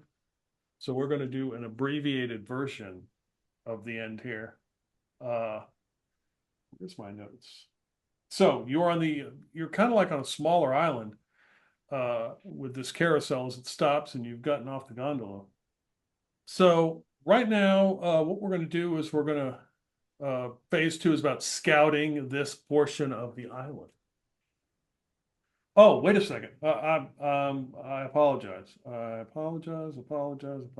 I didn't give out your rewards. So in the cable car, when you reach the other side, well, let's say when you reach the other side, you get binos. Got what? A packet of binoculars. Binoculars. A packet of old peanut butter crackers. They're all crushed. They're still sealed. A flashlight. Ted, you are now the leader. You are now the group leader. Give me a D20 roll. 14. You also locate a cryptographic code book with the Deathmatch Island symbol on it. All right. So here's how it's going to go. Flashlight, it's going to go to Uzar because I know that you're good at cracking skulls in with these. So here's your mag light. The binoculars, those are going to go to Zane because I know you're good at watching from the stands, making sure all the plays go well. And Kai, you're going to get some old peanut butter crackers because I know that you know that some people are allergic to peanut butter and there's a no peanut butter policy at a lot of schools. So use these wisely. Remember those allergies. And that cryptographic code book, useless for me, but I think maybe Joy, you can decipher with some of this stuff. So why don't you take that code book? All right. Thank you, Ted. Peanut butter is the secret enemy, the back pocket weapon of any school educator. You never know when a peanut allergy comes in handy. Hey, I told you I like to sit up on those lifeguard towers and read. Code books right up my alley. Yeah. I can definitely scout out with these binoculars for sure. Yeah, maybe you can find the next. I don't really follow sports, so the next pro. The next creeper in the stands. Yeah. Okay, so this is technically the scout phase. We're going to begin in phase 2. What I'm going to do, I'm not going to set a difficulty die. You are going to create a dice pool with your dice, and whoever rolls the highest is going to get a D10 advantage die in the final battle royal, in the final contest. So you can use your acquisition if you wish. You are scouting this small island to see a good place to either take up camp or, position yourself or see other competitors or see other things or whatever. So you're all going out. You're going to use, so if you're a challenge beast, use your challenge beast die. If you're snake mode, use your snake mode. You use that die in this particular contest, which is basically a scout phase. So you're all out looking and scouting. Dex, is that his name was Dexter? So is it yours the standard dice pool? Name, Yeah. name, occupation. Name, occupation, and whether you're a challenge beast, and if you wish to use any acquisitions, there's no trust being used. Oh, did we get any extra followers for hitting the sponsor? Oh yeah, that's right. So Joy, you'd get 1 extra box, and Zane, you get 2. Since you won the contest. Yes. Okay. You made Evelyn from Oceanside a very happy woman. That was for Evelyn. So I'm not getting it. Is this snake mode or challenge beast, or what kind of contest is this? This is what. So you are deathmatch. This is you use that die. Okay, so we use our best die, basically. Yep, use your best die, and you will roll. This is basically the scout phase. I am going to keep back my binoculars, strangely enough, because they'll give me an extra. If everybody else, of course, I'm saying it out loud, so everybody else is going to know the tactic. But if everybody else uses theirs, then the only person who can probably beat me in the final round would be, the person who gets the advantage die. And I can't bet on getting an advantage die. So, oh well. Kai's going to use. He was saving the rope and grappling hook for this very challenge. He did not know it, but he's going to use that to help scout out the island. If I take a fatigue point and that puts me into an injury, does that happen now or after the roll? Yeah. How many fatigues does it take to make one injury? Looks like 4. Yeah. I think it's 3 fatigue. No, Yeah, I have third... 3 fatigues already. So I might already have an injury. But it looks like no, I think you're right. 4 bubbles on the sheet. Yeah, it's the 4th one. So yes, I would give you an injury after the contest. Yes, if that's your 4th one. Yeah, I'm going to take a fatigue point to add in a die. Okay. And I'm going to use my code book. You cannot use the code book in this. You can't use an acquisition? No, it is a special acquisition. It is technically a redacted acquisition. Can I use my machete? Yeah. Well, I'll figure out a way to use my machete. Ted's using the only thing he needs. Pure luck. It's a smart move, Ted. I like it. Except for I'm going to use my binoculars. Okay. All right. By the way, my character's nickname is now Slam Dunk. Nice. Okay. Let me make a note of Slam Dunk. Oh yeah, that's right. 400,000. Gotta be there. Yeah, 400,000 followers get a nickname. Yep. So if you've reached that, I need to know what your nickname is.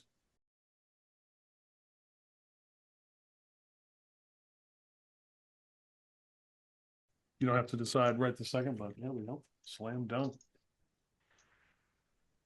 Okay, go ahead and roll, and just let me, we'll see who wins the scouting contest here. 1 at a time this time.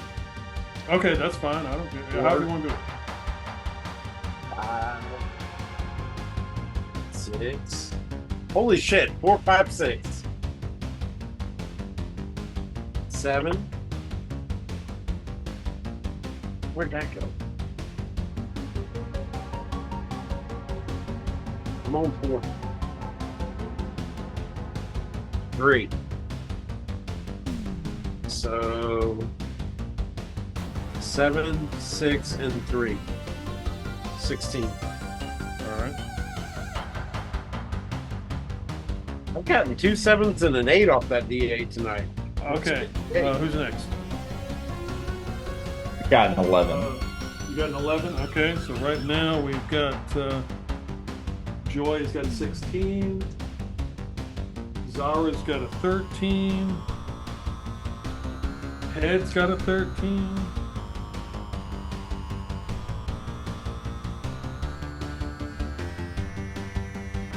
Uh, 12 plus 1, so 13. So the acquisitions, if you use them, are gone. Joy, you get a D10 advantage die to use in the final contest in your scouting. For similitude's sake, I would say that when you guys did your scouting, you realized that there is an area to the north that appears to be some kind of castle with a lot of signs that say off limits. Scanning with your binoculars to the other island, you see what looks like some kind of creatures. You see contestants running, and they literally jump off cliffs to avoid these creatures, which have like a kind of hunched over with long tails and a large head and a proboscis, and you may have seen it in a movie, 1 or 2 or 3, and then there's another movie in there that nobody acknowledges, but they're there. And they are just flooding the island. Large head, a tail. Yeah, I'm not getting it either. Is that alien? Correct. Yes, you didn't make it to LV, the redacted area on the map, but that is what has happened. Great. You managed to take cover in the concrete carousel when a helicopter comes by and sprays the entire area with gunfire, since you were able to spot it, and then leaves. And now we go to the final contest, which is presumably at this area to the north, at this place that sort of looks like some kind of castle. Oh, I gotta have an injury. Oh, yeah. Yeah, all that. You win the contest. You also take an injury. Roll a d20. 17. Internal injuries. Okay. Can I not take fatigue anymore? Yeah, you automatically take injuries. So if I say I want to add a die, I take another injury? Yep. Okay. And we are at the final battle. As you guys approach, bunch of signs and a nice wrought iron black fence. You also have Dexter, Murph, and Hazel, who have managed to survive. They are with you as well. Fortunate they have come to your group, because they'd be dead also. This looks like a former residence. You enter, when you walk up the driveway, there's a garage. Scaffolding, empty buckets, and bags of trash are piled in front of a garage door. The castle-like additions are recent stucco modifications, you can tell. There are like towers, like it is a castle. And as you approach, you see individuals stand up in kind of like medieval, I don't know if it's medieval. your best recollection, medieval garb, with crossbows. Another figure steps out from a third floor balcony with an elaborate headdress, a mustache, and long black hair. And he steps forth and says, "Invaders, leave now. You are not welcome here. I have seen enough bloodshed in my homeland, but I will dispatch you if I have done those who have followed in your footsteps. Behold your future." And the garage door slowly opens, and you see 3 contestants impaled on bloody wooden spikes, writhing and twisting in obvious pain. Ugh. This is the final contest. Are you threatening me? As you now face Vlad the Impaler. All right. I got an idea, guys. Maybe this is a long shot, but all right. These knights with crossbows, they can only shoot what they can see, right? Right. Right. See that stack of buckets over there? Yes. All right. So if we can make our way to the buckets using a spotter, and if I watched this fantastic show. Well, okay, it was a one-time fantastic show, but I learned something from it. Is that whenever anyone's trying to shoot you with an arrow or crossbow bolt, you don't run in a straight line. You zig and you zag. Kind of thing. Randomly. Exactly. Right? So we zig and zag until we get to the buckets. And then we collect the buckets. And then we like zig and zag back and forth through the battlefield where our spotter, like the binoculars, is yelling out whenever somebody's reloading. And then when they're reloading, that's when we get them with the bucket. And once we've got all of the bucket force taken care of, that's when we swarm on Vlad the Impaler. And like I don't care what he is or who he is. He can't take on all 5 of us, especially now with luck on our side. But I don't know. You guys got better ideas? Feel free to tell me. It's called broken field running, and you're right. But this is a pretty decent flashlight, and it's getting dark outside. So I'm going to use it to, shine the lights at the people who are firing at us. Hopefully make them miss. So between that and the broken field running, I think you're right. We can grab ourselves some weapons and whap them upside the head with the pails. Is this redacted code book? Is it possible that I can read it to find out where they would like to be shooting at? So here's one little caveat I will give you. So technically this is a redacted this is the death. So this is also deathmatch. Okay. This is also redacted, which means any acquisition other than a redacted acquisition can be used. So the code book technically is the only thing that can be used in this as an acquisition. Everything else cannot be used. I'll take that back. I will let you use your mask if you have it. Oh. Do we only get 1 use per acquisition? It is 1 use and it's gone. Okay. So I can use my code book, but nobody else can use theirs? Because the code book is technically a redacted acquisition. Yeah. Okay. So it's just because of the type of challenge. Correct. And it is a death match. Well, I need to roll some dice. Let me see here what's going on. Okay. He's notorious, unmerciful. He gets a name die. Name die. Patient.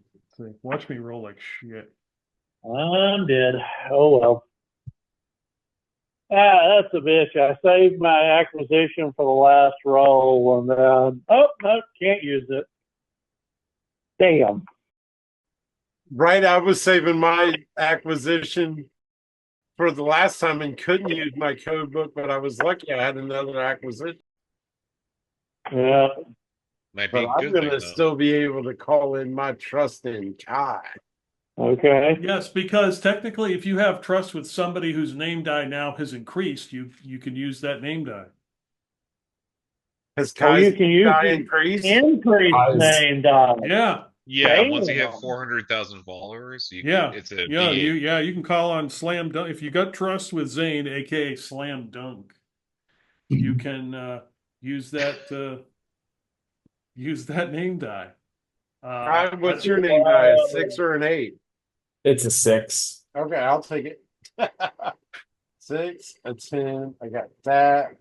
And I can accept an injury to use another one. Yeah, I'm gonna have to take a fatigue, which will put me at 4 fatigue equals 1 injury in order to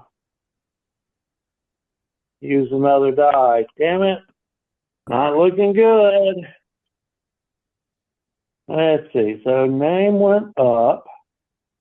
This is a death match. Ooh, I get another D8 for death match. All right. Then took the fatigue, then that. Okay. We rolling? all right. What does the fatigue give again? So You you take can another- use Challenge Beast. You Okay, roll that's your great. you can roll the D8 Challenge Beast. So you're taking the 2 highest rolls if you have an acquisition, aka, or excuse me, not good lord, It's- joy.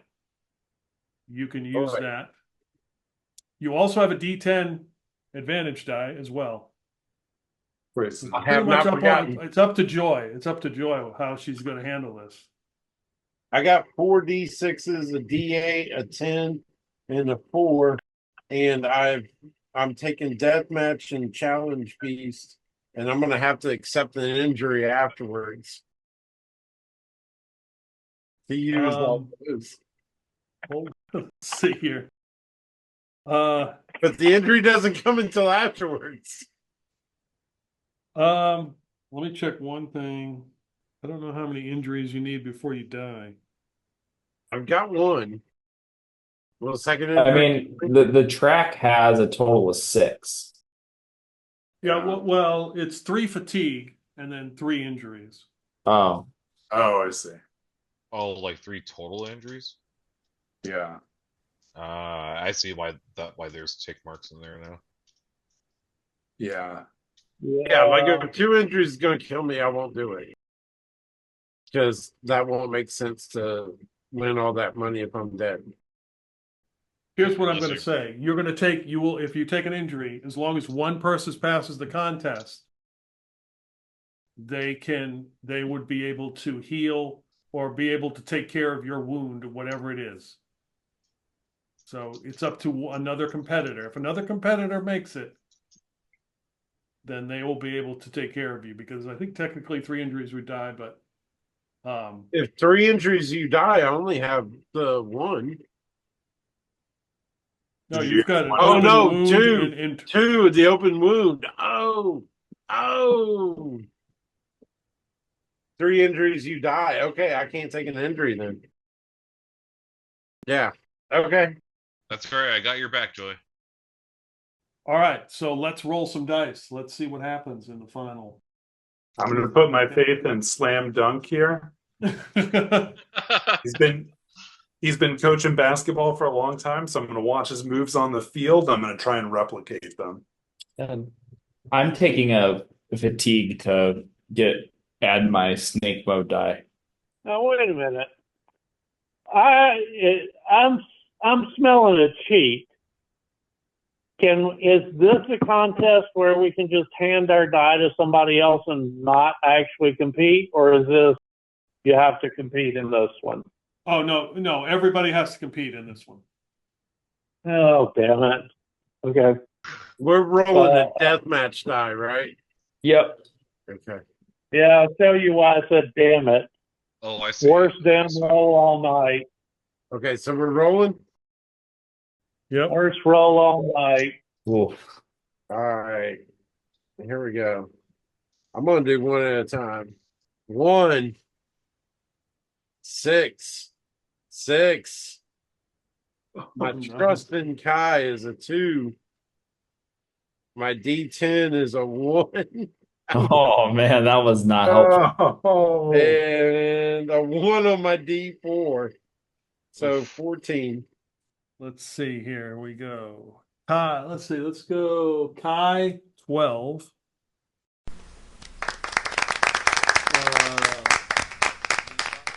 Ted 7. Oh, Zara, shit. Zara 9. Oh, my lord. Joy got. What'd you say? 14. 14. And Zane Nice. 12. Okay. The number you needed to beat was 11. Ooh. Oh, That was for Evelyn. That was for Evelyn.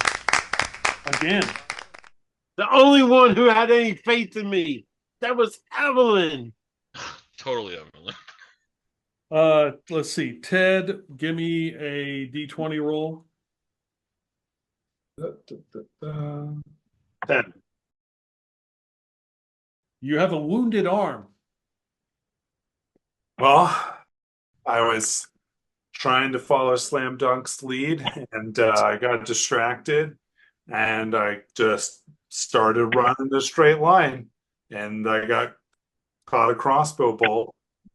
And as I fall to the ground, I yell, "No, my divas, don't forget me." We love you, Ted. Okay. All right, Zara, give me a D20. 4. A severed ear. Oh,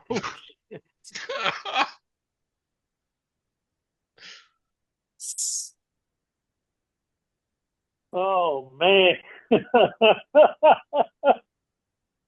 Don't worry, you can mail it for some cred as a gift now. Oh, gosh. So, managed to pick up the bucket. Didn't know that damn thing was already torn up and had a sharp edge. So when I slung it, caught right on the top side of my head and ripped my ear off. 2 ears are for pussies.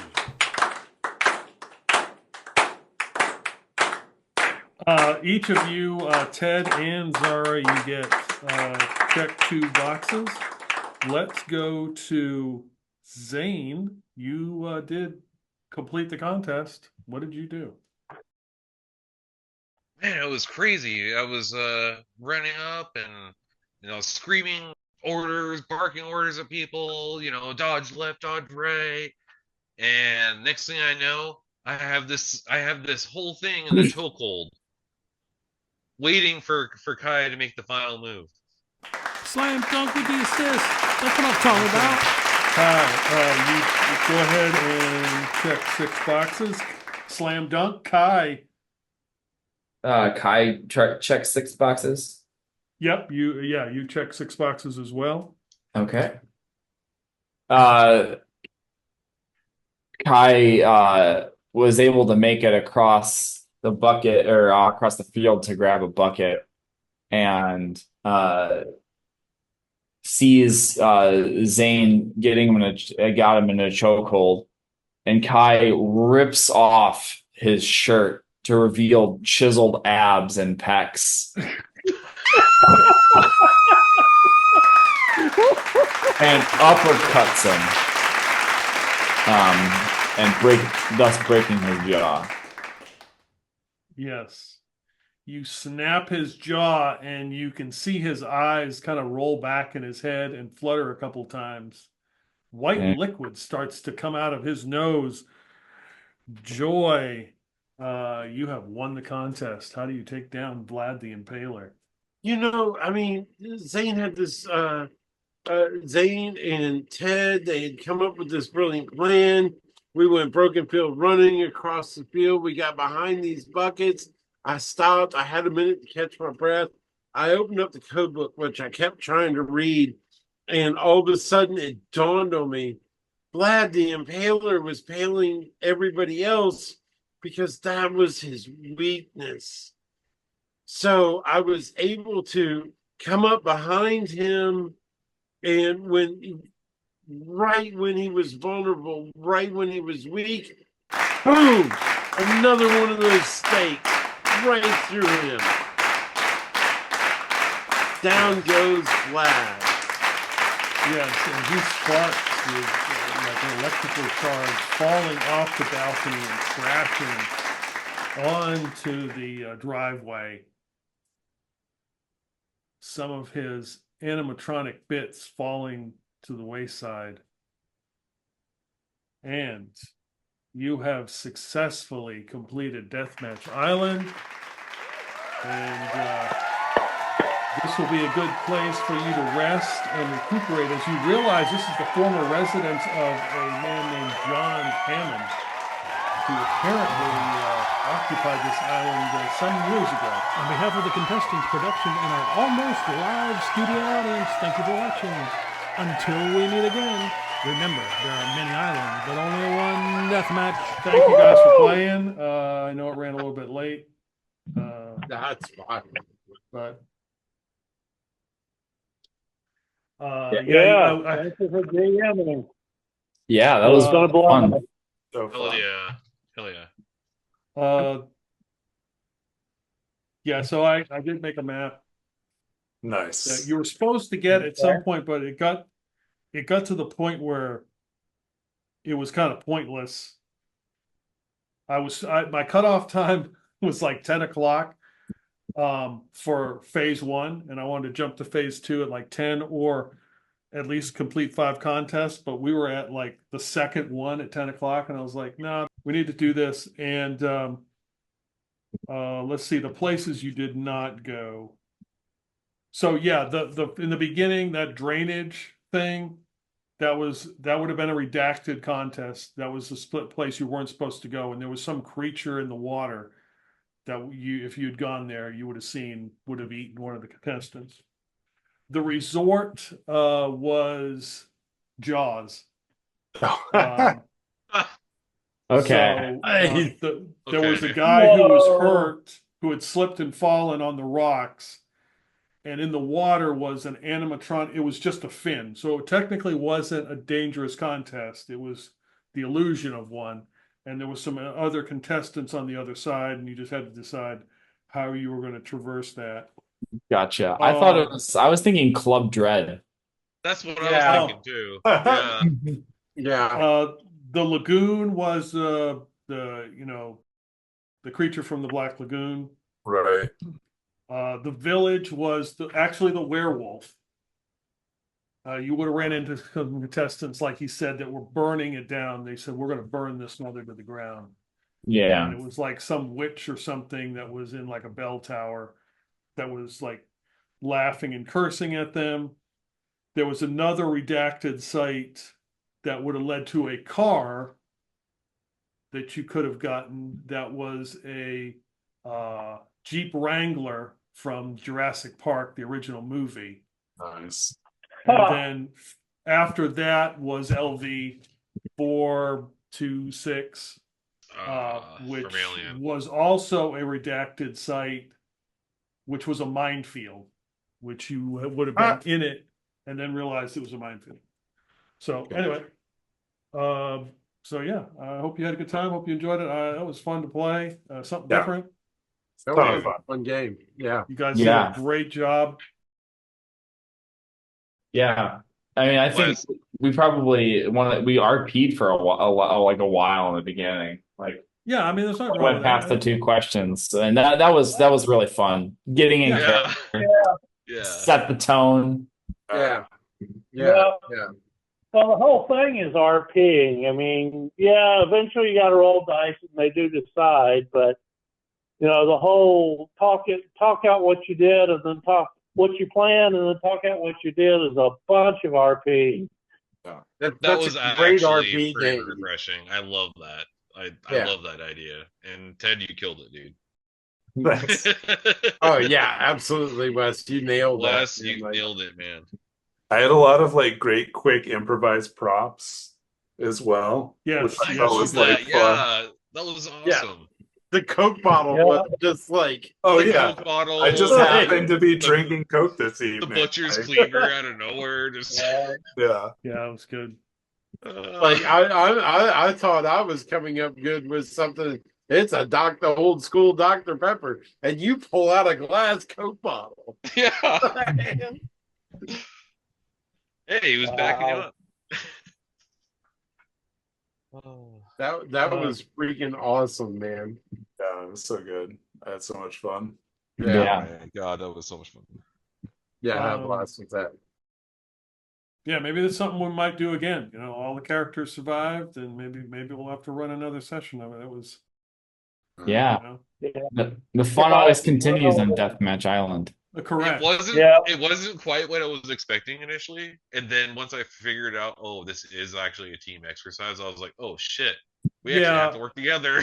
Yeah, I thought that's eventually we're gonna have to turn against each other. And no, have to, that's like, partially my fault because Nate, you weren't part of the group discussion because I play with these guys other games, and I kind of told them that.